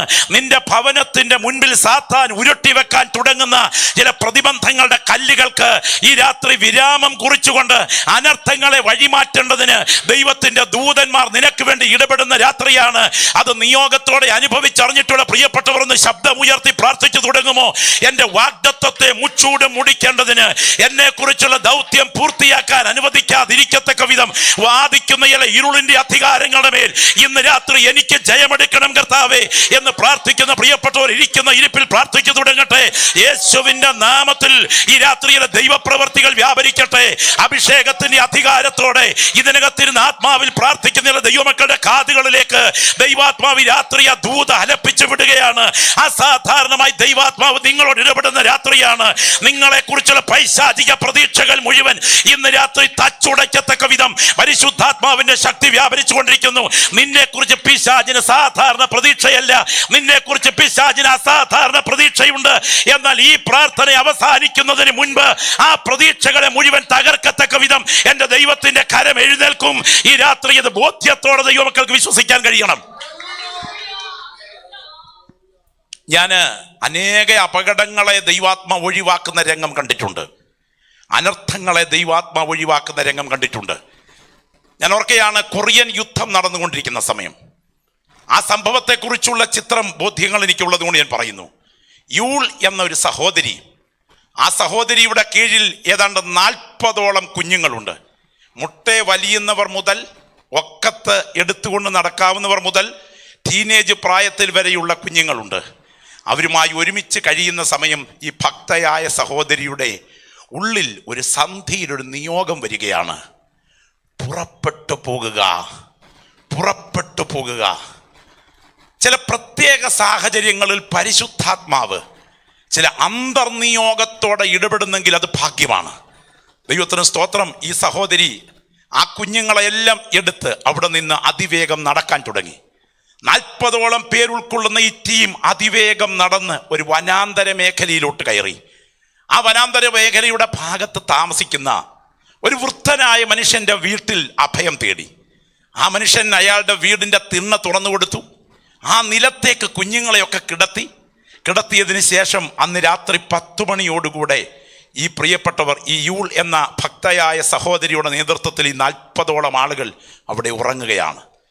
രാത്രി 2 മണിയായപ്പോൾ ഒരസാധാരണ ആന്തരിക ശബ്ദം, എഴുന്നേറ്റ് പോകുക, എഴുന്നേറ്റ് പോകുക. രാത്രി പറയട്ടെ, ആ സഹോദരി രാത്രി ആ ദൈവശബ്ദത്തിന്റെ അന്തർനിയോഗത്തിൽ എഴുന്നേറ്റു. ഗസയ്ക്കുള്ള നിർജ്ജന പ്രദേശത്തേക്ക് ഫിലിപ്പോസിനെ കൊണ്ടുചെന്ന് നിർത്തിയിട്ട് തേരിനോട് ചേർന്ന് നടക്കുക എന്ന് പറഞ്ഞതുപോലെ ആ ദൈവശബ്ദത്തിന് മുൻപിൽ ആ സഹോദരി എഴുന്നേറ്റു. ആ വൃദ്ധനായ മനുഷ്യനോട് പറഞ്ഞു, എന്നോട് ദൈവാത്മാവ് പറയുന്നു ഇവിടെ നിന്ന് എഴുന്നേറ്റ് പോകാൻ. എന്തിന്? അവർ എഴുന്നേൽക്കാൻ പരിശ്രമിച്ച് കുഞ്ഞുങ്ങളെല്ലാം കൂടെ കൊണ്ടുപോകാൻ ശ്രമിച്ചപ്പോൾ ആ വൃദ്ധനായ മനുഷ്യൻ കോപിച്ചു. എന്നിട്ട് പറഞ്ഞു, സ്തോത്രം, നിങ്ങൾക്ക് മനസ്സിൻ്റെ ഭയം കൊണ്ട് തോന്നിയതാണ്. ഈ രാത്രി 2 മണിയായി, ഈ സമയത്ത് ഇവിടുന്ന് എഴുന്നേറ്റ് പോകാനോ? എന്തിന്? സ്തോത്രം. ആ സഹോദരി അയാളുടെ നിയന്ത്രണം ഭേദിച്ച് ആ 40ഓളം കുഞ്ഞുങ്ങളുമായിട്ട് നേരെ ഈ വനാന്തരത്തിലൂടെ നടക്കാൻ തുടങ്ങി. ദൂരെയുള്ളൊരു മരത്തിൻ്റെ ചുവട്ടിലേക്ക് ചെന്ന് ആ മരത്തിൻ്റെ ചുവട്ടിൽ കുഞ്ഞുങ്ങളെല്ലാം കിടത്തി അങ്ങനെ പ്രാർത്ഥിച്ചുകൊണ്ടിരിക്കുന്ന സമയം കൺമുൻപിൽ കാണുകയാണ്. തൊട്ടു മുൻപ് വിശ്രമിച്ച് ആ വൃദ്ധൻ്റെ വനമേഖലയോടടുത്ത വീട് ഒരു ബോംബ് വന്ന് പൊട്ടിച്ചിതറി കത്തിത്തീരുന്നത്. സ്തോത്രം. ഈ ശബ്ദം കേട്ട് ഗ്രാമവാസികളെല്ലാം ഉണർന്ന് ഈ കുഞ്ഞുങ്ങൾ മുഴുവൻ ചിതറിപ്പോയി കാണുമെന്ന് വിചാരിച്ച് ഓടിയെടുക്കുന്ന സമയം ഈ സഹോദരി ഈ വൃക്ഷത്തിൻ്റെ ചുവട്ടിൽ നിന്ന് വിളിച്ചു പറഞ്ഞു, ഇല്ല, ഞങ്ങളെല്ലാവരും ഇവിടെ സുരക്ഷിതരായിട്ടുണ്ട്. ഞാൻ ഇന്ന് രാത്രി പറയട്ടെ, ഈ കർത്താവ് മരിച്ചിട്ടില്ല എന്ന ബോധ്യം അകത്ത് ഭരിക്കുന്ന എത്ര പേര് ഇന്ന് രാത്രി ഇവിടെയുണ്ട്? പ്രാർത്ഥിക്കുന്ന ദൈവമക്കൾക്ക് വരാൻ തുടങ്ങുന്ന അനർത്ഥങ്ങളെ ഒഴിവാക്കാൻ പ്രാർത്ഥനയുടെ പുറകിൽ ദൈവശക്തി അനുഭവിച്ചറിയുന്ന ഒരു ദൈവ പൈതൽ ഇതിനകത്തുണ്ടെങ്കിൽ നിന്റെ മേൽ ദൈവത്തിൻ്റെ കരം ഇന്ന് രാത്രി ചലിക്കുകയാണ്. ഞാൻ ഈ രാത്രി ഇവിടെ കടന്നു വന്നിരിക്കുന്ന ദൈവമക്കളെ വിരൽ ചൂണ്ടിക്കൊണ്ട് ആത്മാവിൽ പറയുന്നു, നിന്നെ കുറിച്ച് അസാധാരണമായ ചില പ്രതീക്ഷകൾ സാത്താന്യ ശക്തികൾക്കുണ്ട്. എന്നാൽ പ്രാർത്ഥിക്കുന്ന നിന്റെ മുൻപിൽ സാത്താന്റെ പ്രതീക്ഷകളെ റദ്ദാക്കാൻ യേശുവിന്റെ കരം ബലത്തോടെ ചലിച്ചുകൊണ്ടിരിക്കുകയാണ്.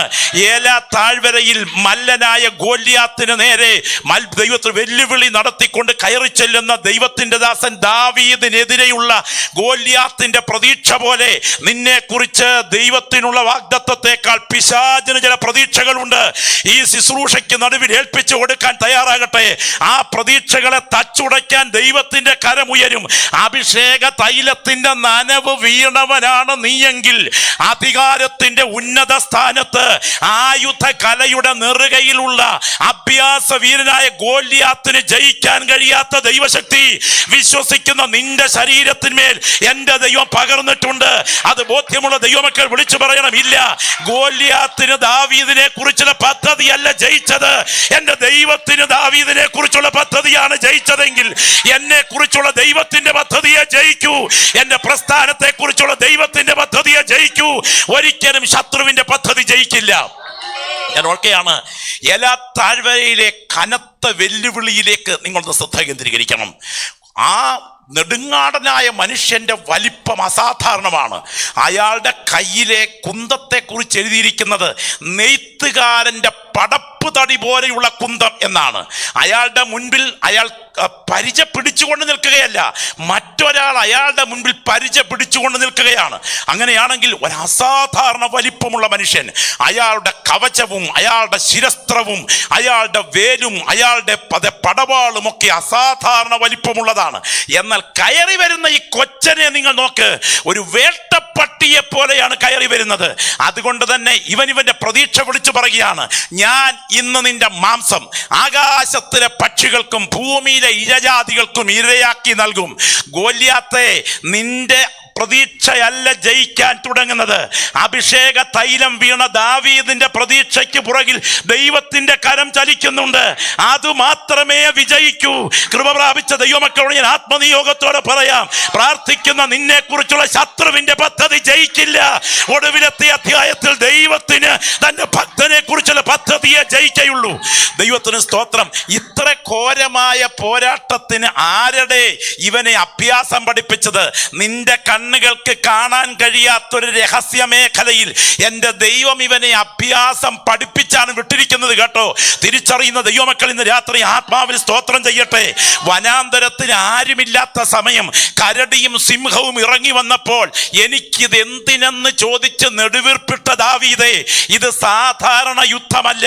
പരസ്യ മേഖലയിലെ ഏറ്റുമുട്ടലിൽ ഗോല്യാത്തിന്റെ തല തകർക്കാൻ ധൈര്യത്തോടെ കയറി ചെല്ലണമെങ്കിൽ രഹസ്യ മേഖലയിലെ ഏറ്റുമുട്ടലിൽ എന്റെ ദൈവം നിന്നെ അഭ്യാസം പഠിപ്പിച്ചേ പറ്റുകയുള്ളൂ. ആരും കാണാത്ത ഏകാന്തതകളിൽ പ്രതീക്ഷിക്കാത്ത വെല്ലുവിളി അനുഭവിക്കുന്ന ദൈവമക്കൾ ഇതിനകത്തുണ്ടോ?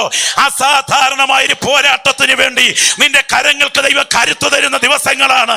ഞാൻ ഇന്ന് രാത്രി ആത്മാവിൽ പറയട്ടെ, ആ കർത്തൃദാസന്റെ കവിണത്തടത്തിലെ കല്ല് കയ്യിലൊന്ന് കറങ്ങി അതിവേഗം പാറിച്ചെന്നപ്പോൾ ഗോല്യാത്തിന്റെ നെറ്റിത്തടത്തിൽ മർമ്മത്ത് പതിഞ്ഞിറങ്ങിയത് അവന്റെ സൂക്ഷ്മ ലക്ഷ്യം കൊണ്ടല്ല, അവന്റെ മേൽ വ്യാപരിച്ച ദൈവകൃപയുടെ വ്യാപാരത്താലാണ്. ഇന്ന് രാത്രി തിരിച്ചറിയുന്ന ദൈവമക്കൾ ആത്മാവിൽ പറയട്ടെ, എത്ര പ്രബലമായ പോരാട്ടങ്ങൾ നടന്നാലും എന്നെ വെല്ലുവിളിക്കുന്ന ഗോല്യാത്തിന്റെ പദ്ധതി അല്ല ഒടുവിൽ ജയിക്കാൻ തുടങ്ങുന്നത്. എന്റെ മേൽ വ്യാപരിക്കുന്ന ദൈവകൃപയാൽ ദൈവം എന്നെ ഏൽപ്പിച്ച വാഗ്ദത്വത്തിന്റെ നിവർത്തിയാണ്. ഇത് തിരിച്ചറിയുന്ന ദൈവമക്കളുടെ കരങ്ങളൊന്ന് ഉയർത്തിപ്പിടിക്കാമോ? യേശുവിന്റെ അധികാരമുള്ള നാമത്തിൽ ജയം. ശബ്ദമുയർത്തി അല്പമിനിറ്റുകൾ ആത്മാവിൽ പ്രാർത്ഥിച്ചു തുടങ്ങാമോ? ഇന്ന് രാത്രി ഇതിനകത്ത് പ്രവാചകന്മാർ ദൈവത്താൽ ഇരുത്തപ്പെട്ടിട്ടുണ്ട്. ഇതിനകത്ത് വെളിപ്പാടുകൾ കാണുന്നവരെ ദൈവാത്മാവ് ഇരുത്തിയിട്ടുണ്ട്. ഇതിനകത്ത് ദർശനം കാണുന്നവരെ ദൈവാത്മാവ് ഇരുത്തിയിട്ടുണ്ട്. അസാധാരണമായ ദൈവാഭിഷേകം 2023 6-ാം മാസം കഴിഞ്ഞു പോകുന്നതിന് മുൻപ് നിന്റെ സിരകളുടെ മേൽ പകർന്ന് നിന്നെ എഴുന്നേൽപ്പിക്കാൻ കർത്താവിന്റെ കരത്തിന് കഴിയും. നിനക്ക് നേരെ വെല്ലുവിളിക്കുന്ന ഗോല്യാത്തിന്റെ പദ്ധതി ജയിക്കയില്ല. അഭിഷേക തൈലം തലയിൽ വീണ ദാവീദേ, നിന്നെ കുറിച്ചുള്ള ദൈവത്തിന്റെ പദ്ധതിയെ ജയിക്കൂ. ഈ രാത്രി തിരിച്ചറിയട്ടെ, ഒരു അഭിഷിക്തനാണോ നീ? നിന്റെ മേൽ വ്യാപരിക്കുന്ന ദൈവകൃപയെ തകർക്കാൻ ഗോല്യാത്തിന്റെ ആയുധവർഗത്തിന് സാധ്യമല്ല. Glory, hallelujah. നമുക്ക് അവിടെ അടുത്തൊരു രംഗം കാണാൻ കഴിയും. സ്തോത്രം. ഞാൻ ഓർക്കുകയാണ്, പ്രവർത്തികളുടെ പുസ്തകം 12-ാം അധ്യായത്തിൽ ഒരു പ്രതീക്ഷയുണ്ട്. ആ പ്രതീക്ഷ യാക്കോബിനെ, യോഹന്നാന്റെ സഹോദരനായ യാക്കോബിനെ വാളുകൊണ്ട് കൊന്നു. 4-ാമത്തെ വാക്യം ഒന്ന് വായിക്കാമോ? യോഹന്നാന്റെ സഹോദരനായ യാക്കോബിനെ വാളുകൊണ്ട് കൊന്നു. ദൈവത്തിന് സ്തോത്രം. അവനെ പിടിച്ച ശേഷം പെസഹ കഴിഞ്ഞിട്ട് ജനത്തിന്റെ മുമ്പിൽ നിർത്തുവാൻ ഭാവിച്ച് തടവിലാക്കി. ഹേരോദാവിന്റെ പ്രതീക്ഷ എന്താണ്? ഹേരോദാവിന്റെ പ്രതീക്ഷ ഇത്രയേ ഉള്ളൂ. കഴിഞ്ഞ ദിവസം സ്തോത്രം യാക്കോബിനെ കൊന്നു. ഇനിയും അടുത്ത ലക്ഷ്യം പത്രോസ് എന്ന ഒറ്റ പ്രസംഗത്തിൽ 3000 ജലസ്നാനത്തിലേക്ക് നടത്തിയ ആ കാലഘട്ടത്തിലെ സഭയുടെ നേതൃസ്ഥാനത്ത് നിൽക്കുന്ന ഒരു കർത്തൃദാസനെ നശിപ്പിക്കുക എന്നുള്ളതാണ്. മുഴുബലത്തോടെ അരയും തലയും മുറുക്കി പദ്ധതികൾ ആസൂത്രണം ചെയ്തു. ഹേരോദാവേ, നിന്റെ പ്രതീക്ഷ വിജയിക്കില്ല, എൻ്റെ ദൈവത്തിന്റെ പ്രതീക്ഷയെ വിജയിക്കുകയുള്ളൂ. ഇന്ന് രാത്രി വിശ്വസിക്കുന്ന ദൈവമക്കൾ വിളിച്ചു പറയണം, കാര്യങ്ങൾ പുറകിൽ നിയന്ത്രിക്കുന്നവൻ ദൈവമാണെങ്കിൽ ഒടുവിലത്തെ അധ്യായം വിജയിക്കുന്നത് എന്റെ ദൈവത്തിന്റെ പദ്ധതി മാത്രമായിരിക്കും. ദൈവത്തിന് മഹത്വം, ദൈവത്തിന് മഹത്വം. ഞാൻ ഇന്ന് രാത്രി വചനം കേട്ടുകൊണ്ടിരിക്കുന്ന ദൈവമക്കളുടെ പറയാം, ദൈവത്തിന് സ്തോത്രം. ദൈവത്തിന്റെ ദൂതനെ 1-ാം കാവല് തകർക്കാൻ കഴിയും, 2-ാം കാവല് തുറക്കാൻ കഴിയും, വലിയ ഇരുമ്പ് ഗേറ്റ് തുറക്കാൻ കഴിയും, ചങ്ങലകളെ അഴിക്കാൻ ദൈവത്തിന്റെ ദൂതന് കഴിയും. എന്നാൽ ദൈവത്തിന്റെ ദൂതനെ 3-ാം സ്വർഗത്തിന്റെ അതിർത്തിയിൽ നിന്ന് പ്രാർത്ഥിക്കുന്ന ദൈവമക്കളുടെ പ്രാർത്ഥനയാണ് കാരാഗ്രഹത്തിലോട്ട് ഇറക്കി കൊണ്ടുവന്നതെങ്കിൽ, ഈ പ്രാർത്ഥന നടന്നുകൊണ്ടിരിക്കുമ്പോൾ പ്രാർത്ഥിക്കുന്ന നിന്റെ വാഗ്ദത്വത്തിനെതിരെ ചില ലക്ഷ്യങ്ങളോടുകൂടെ പ്ലാൻ ചെയ്യുന്ന ഇരുളിന്റെ കരങ്ങളെ ബന്ധിക്കാൻ എന്റെ ദൈവത്തിന്റെ ബലമുള്ള കരം ഉയരുമെന്ന ബോധ്യത്തോടെ ആത്മനിറവ് പ്രാപിച്ച ദൈവമക്കൾ പ്രാർത്ഥിക്കാൻ തുടങ്ങട്ടെ. അദൃശ്യമായ ദൈവത്തിന്റെ കരം ചരിത്രത്തിൽ ഇടപെടുകയാണ്. എനിക്ക് അത്ഭുതകരമായി തോന്നിയ കാര്യം, 4 ചേവകരുള്ള 4 കൂട്ടത്തിന് നടുവിലാണ് പത്രോസ് ബന്ധിക്കപ്പെട്ടിരിക്കുന്നത്. ബന്ധിക്കപ്പെട്ട് കിടക്കുന്ന പത്രോസിനെ കൈകാലുകൾ ചങ്ങലക്കിട്ടിരിക്കുകയാണ്. എന്നാൽ 3-ാം സ്വർഗത്തിന്റെ അതിർത്തിയിൽ നിന്ന് ഇറങ്ങി വന്ന സ്വർഗത്തിന്റെ മിലിറ്ററിയുടെ ചീഫ് കമാൻഡർ ആയിരിക്കുന്ന ഈ ദൂതൻ അഴിച്ചെടുത്തത് ഈ ഉറങ്ങുന്നവരറിയാതെ പത്രോസിന്റെ കയ്യിലെ ചങ്ങല കൃത്യമായി അഴിച്ച് പ്രാർത്ഥിക്കുന്ന ദൈവമക്കളുടെ മുൻപിൽ എത്തിക്കാൻ എന്റെ ദൈവത്തിന്റെ ദൂതൻ ആത്മലോകത്തിൽ ഇടപെട്ടെങ്കിൽ, പ്രാർത്ഥിക്കുന്ന നീ ഇന്ന് രാത്രി ദൈവസന്നിധിയിൽ വെച്ചിരിക്കുന്ന ചില കടുങ്കെട്ട് വീണ വിഷയത്തെ രണ്ടാമതൊരാൾ അറിയാതെ നിനക്ക് വേണ്ടി അഴിച്ചെടുത്ത് നിന്റെ പ്രാർത്ഥനാ മുറിയുടെ വാതിക്കൽ വിഷയത്തിന് മറുപടി എത്തിച്ചുകൊണ്ട് നിന്റെ ശത്രുവിന്റെ പ്രതീക്ഷയെ തച്ചുടയ്ക്കാൻ എന്റെ ദൈവം ശക്തനാണ്. അനുഭവിച്ചറിഞ്ഞ ദൈവമക്കൾ വിളിച്ചു പറയട്ടെ, എന്റെ ദൈവത്തിന്റെ കരം ഉയർന്നപ്പോൾ സ്തോത്രം, ഗോലിയാത്തിന്റെ പ്രതീക്ഷ തകർന്ന് ദൈവത്തിന്റെ ദാസൻ ദാവീദിനെ കുറിച്ചുള്ള വാഗ്ദത്വം നിറവേറിയത് സത്യമാണെങ്കിൽ, ദൈവകരം ഉയർന്നു കഴിഞ്ഞപ്പോൾ ദൈവത്തിന് സ്തോത്രം, പത്രോസിനെ കുറിച്ചുള്ള ഹേരോദാവിന്റെ പ്രതീക്ഷ തകർന്നു. ഞാൻ ഓർക്കുകയാണ്, 2 വശത്തും ചില ദൈവപ്രവർത്തികൾ ചെയ്തിട്ടാണ് ദൂതൻ മടങ്ങിയത്. ദൈവത്തിന് സ്തോത്രം. ദൂതൻ കളിക്കാൻ ഇറങ്ങിയവനല്ല. ദൂതൻ ഇറങ്ങിയാൽ ചില കാര്യങ്ങൾ നടക്കും. പ്രാർത്ഥിക്കുന്ന ദൈവമക്കൾ എത്ര പേർ വിശ്വസിക്കുന്നുണ്ട്? ദൈവത്തിന് സ്തോത്രം. പത്രോസിനെ കാരാഗ്രഹത്തിൽ നിന്നും അഴിച്ചെടുത്ത് ദൈവജനത്തിന്റെ മുൻപിൽ എത്തിച്ചു എന്ന 1-ാം ഭാഗം വിജയിച്ചു. അത് കഴിഞ്ഞ് ദൂതൻ പോയില്ല കേട്ടോ. അന്നൊരിക്കൽ ചരിത്രം പറയുന്ന സത്യമാണെങ്കിൽ, വെള്ളി നൂൽ കൊണ്ടുള്ള ഒരു വലിയ പുടവയണിഞ്ഞ് വെള്ളക്കല്ല് കൊണ്ട് തീർത്ത ഒരു രാജസിംഹാസനത്തിൽ പ്രഭാത സൂര്യന്റെ കിരണങ്ങളേറ്റ് വെട്ടിത്തിളങ്ങുന്ന ഒരു പ്രത്യേക പൊസിഷനിൽ ജനത്തിന് മുൻപിൽ ഇരിക്കുന്ന സമയം, ഈ അസാധാരണ അഭൗമ പ്രകാശം പൊതിഞ്ഞു നിൽക്കുന്ന ഹേരോദാവിനെ കണ്ട് ജനങ്ങൾ ആർത്തുകൊണ്ടിരിക്കുമ്പോൾ ദൈവത്തിന്റെ ദൂതൻ അവനെ അടിച്ച് അവൻ കൃമിക്കിരയായി പ്രാണനെ വിട്ടു എന്ന് എഴുതിയിരിക്കുന്നത് സത്യമാണെങ്കിൽ, ദൈവജനം തിരിച്ചറിയണം, ദൂതൻ കാരാഗ്രഹത്തിൽ നിന്ന് പത്രോസിനെ ഇറക്കിയിട്ട് പോയില്ല, ബാക്കിയൂടെ ചെയ്തിട്ടേ പോയിട്ടുള്ളൂ. പ്രാർത്ഥിക്കാൻ ഒരുപറ്റം ദൈവമക്കൾ തയ്യാറായാൽ, എൻ്റെ ദൈവത്തിന്റെ ദൂതന്റെ ഇടപെടൽ ചില മേഖലകളിൽ നടന്നാൽ, നിനക്കെതിരെ നിൽക്കുന്ന ഏത് ബന്ധനങ്ങളെയും അഴിച്ചെടുക്കാൻ യേശുവിന്റെ കരം ബലത്തോടെ ചലിക്കും. ഇരിക്കുന്ന ദൈവമക്കൾ ആത്മാവിൽ പറയട്ടെ, ഒടുവിലത്തെ അധ്യായത്തിൽ വിജയിക്കുന്നത് ഹേരോദാവിന്റെ പ്രതീക്ഷയല്ല, ഒടുവിലത്തെ അധ്യായത്തിൽ വിജയിക്കുന്നത് എൻ്റെ ദൈവത്തിന്റെ വാഗ്ദത്തത്തിന്റെ നിവർത്തിയാണ്. ദൈവത്തിന് മഹത്വം, ദൈവത്തിന് മഹത്വം. നോക്കുക, ഈ രാത്രി വചനം കേൾക്കുന്ന ദൈവമക്കളുടെ മനസ്സിലേക്കൊന്ന് ചിന്തിച്ച്, വിഴുങ്ങാൻ ഭാവിച്ചുകൊണ്ട് അലറിയെടുക്കുന്ന ഈ ഘോര സിംഹത്തിന് നിന്നെ കുറിച്ച് മഹത്തായ പദ്ധതികൾ തയ്യാറാക്കി അണിയറയിൽ കരുതിക്കൂട്ടി കരുക്കൾ നീക്കുകയാണ്. എന്നാൽ ഇവൻ എത്ര പ്രബലനാണെങ്കിലും ഏലാ താഴ്വരയിലെ വെല്ലുവിളിയിൽ ഗോലിയാത്തിന്റെ പ്രതീക്ഷയല്ല, ദൈവത്തിന്റെ വാഗ്ദത്തമാണ് വിജയിച്ചതെങ്കിൽ ഇന്ന് രാത്രി ഞാൻ ആത്മനിയോഗത്തോടെ വചനം കേൾക്കുന്ന ദൈവമക്കളോട് വിളിച്ചു പറയുന്നു, നിന്നെ കുറിച്ചുള്ള പ്രതിസന്ധികളുടെ പദ്ധതികൾ വിജയിക്കില്ല. പ്രാർത്ഥിക്കുന്ന നിന്നെ കുറിച്ചുള്ള ദൈവത്തിന്റെ പദ്ധതിയെ വിജയിക്കുകയുള്ളൂ. സ്തോത്രം. ഒരു ജനതയെ കൊന്നുമുടിക്കുക മാത്രമല്ല, ആത്മീയ ശുശ്രൂഷകളെ മുച്ചൂടും തകർക്കാൻ പത്രോസിനെ കൊന്നുകളയേണ്ടതിനാണ് ഹേരോദാവിന്റെ പദ്ധതിയെങ്കിലും അവന്റെ പ്രതീക്ഷ വിജയിച്ചില്ല. ദൈവത്തിന്റെ സൂപ്പർ നാച്ചുറൽ ഇടപെടലിന് മുൻപിൽ ദൈവത്തിന്റെ പദ്ധതിയാണ് ജയിച്ചത്. ഹേരോദാവിന്റെ പ്രതീക്ഷ വിജയിച്ചില്ല. ഞാൻ ഇന്ന് രാത്രി അടുത്ത രംഗം കൂടെ പറയാം എൻ്റെ വാക്കുകൾ അവസാനിപ്പിക്കും മുൻപ്. നിങ്ങൾക്കറിയാം, ഇതാ മെലിത്ത ദ്വീപിലേക്ക് കരപറ്റി കയറുന്ന പത്രോസ്, ദൈവത്തിന്റെ ദാസൻ പൗലോസിനെ നിങ്ങൾക്കറിയാം. പ്രവർത്തികളുടെ പുസ്തകം 28ാം അധ്യായമാണ് ചരിത്ര വൃത്താന്തം. വല്ലാത്ത സാഹചര്യമാണ്. കപ്പൽ തകർന്നു കഴിഞ്ഞു, ചിതറിക്കിടക്കുകയാണ്. പകൽ ആണെന്നറിയാമായിരുന്നു സൂര്യനെ കണ്ടിരുന്നെങ്കിൽ, രാത്രിയാണെന്നറിയാമായിരുന്നു ചന്ദ്രനെ കണ്ടിരുന്നെങ്കിൽ. സൂര്യനെ കാണാൻ പറ്റുന്നില്ല, ചന്ദ്രനെ കാണാൻ പറ്റുന്നില്ല. ഈ പ്രത്യേക സാഹചര്യത്തിൽ ആകെ തകർന്നു നിൽക്കുകയാണ്. ഞാൻ രാത്രി പറയാം, സൂര്യനെ കണ്ടില്ലെങ്കിലും ചന്ദ്രനെ കണ്ടില്ലെങ്കിലും വാഗ്ദത്തം നിന്റെ മേലുണ്ടെങ്കിൽ നീ കിടക്കുന്ന ഏകാന്തതയിലേക്ക് ദൈവത്തിന്റെ ദൂതന്റെ ഇടപെടൽ നടക്കും. അനുഭവിച്ചറിഞ്ഞിട്ടുള്ള ദൈവമക്കൾ ആത്മാവിൽ വിളിച്ചു പറയട്ടെ, ദൈവത്തിന്റെ കരം വിഷയത്തിന്മേൽ ചലിക്കാതിരിക്കില്ല. കരയ്ക്കങ്ങോട്ട് കയറിക്കഴിഞ്ഞപ്പോൾ, സ്തോത്രം, അല്പം വിറക് പിറക്കുന്ന സമയം കയ്യിലേക്ക് ഒരണലി ചുറ്റിപ്പിടിച്ചങ്ങ് കയറി, അത് കയ്യിൽ കടിച്ചു തൂങ്ങി. ഈ സമയം ബർബരന്മാർ പറഞ്ഞ വാക്കുകൾ എൻ്റെ മുൻപിലിരിക്കുന്ന പ്രിയപ്പെട്ടവർക്ക് എല്ലാവർക്കും അറിയാം. ബർബർമാർ പറഞ്ഞു, ഇവൻ ഒരു കുലപാതകനാണ്, നീതി ദേവി ഇവനെ ജീവിക്കാൻ സമ്മതിക്കുന്നില്ല, ഇവൻ പ്രതീക്ഷിക്കുന്നത് പോലെയുള്ള ആളല്ല, ഇവനെ കുറിച്ചുള്ള തെറ്റിദ്ധാരണ പരന്നിട്ട് ഒന്നുകിൽ ഇവൻ വീർത്തു വരും, അല്ലെങ്കിൽ അവൻ മരിച്ചു വീഴും. ഇതായിരുന്നു ബർബരന്മാരുടെ പ്രതീക്ഷ. എന്നാൽ വാഗ്ദത്തമുള്ളവൻ വീർത്തു വരത്തുമില്ല, അവൻ മരിച്ചു വീഴത്തുമില്ല. ബർബരന്മാരുടെ പ്രതീക്ഷകൾ അസ്തമിക്കും, എൻ്റെ ദൈവത്തിന്റെ വാഗ്ദത്തം അവിടെ വിജയിക്കും. ആത്മാവിൽ ആരാധിക്കുന്ന ദൈവമക്കൾ ഈ രാത്രി ഇരിക്കുന്ന ഇരിപ്പിൽ നിയോഗത്തോടെ പറയുക, എൻ്റെ ദൈവത്തിന്റെ വാഗ്ദത്തം എൻ്റെ കൺമുൻപിൽ നിവർത്തിക്കേണ്ടതിന് അവന്റെ കരം ബലത്തോടെ ഉയരുന്ന ദിവസങ്ങളാണ് ഈ 2023 ദിവസങ്ങൾ. നിന്നെ കുറിച്ചുള്ള ദൈവത്തിന്റെ അസാധാരണ വിളിക്കിലേക്ക് ദൈവാത്മാവ് നിന്നെ പറിച്ചു നടുന്ന രാത്രിയാണ് ഈ രാത്രി. പരിശുദ്ധാത്മാവ് രാത്രി പറയുന്നു, നിന്നെ കുറിച്ചുള്ള പ്രതീക്ഷകൾ പിശാചിനും അവന്റെ ദൂതഗണങ്ങൾക്കും പലതുണ്ടെങ്കിലും അതിനെ മുഴുവൻ തട്ടി തകർത്തുകൊണ്ട് നിന്നെ കുറിച്ചുള്ള ദൈവത്തിന്റെ പദ്ധതികൾ മാത്രം നടക്കത്തക്ക വിധം എന്റെ ദൈവം വിഷയത്തിന്മേൽ ഇടപെടും. അത് തിരിച്ചറിയുന്ന ദൈവമക്കൾ എത്ര പേരുണ്ട്? കരമൊന്ന് ഉയർത്തി പ്രാർത്ഥിച്ചു തുടങ്ങിക്കാട്ടെ. ശബ്ദമുയരട്ടെ, ശബ്ദമുയരട്ടെ. എല്ലാ നാവിൽ നിന്നും പ്രാർത്ഥനയുടെ ശബ്ദമുയരട്ടെ. ഇടം വലം ഇരിക്കുന്നവരെ മറക്കുക, മുൻപിലും പുറകിലും ഇരിക്കുന്നവരെ മറക്കുക.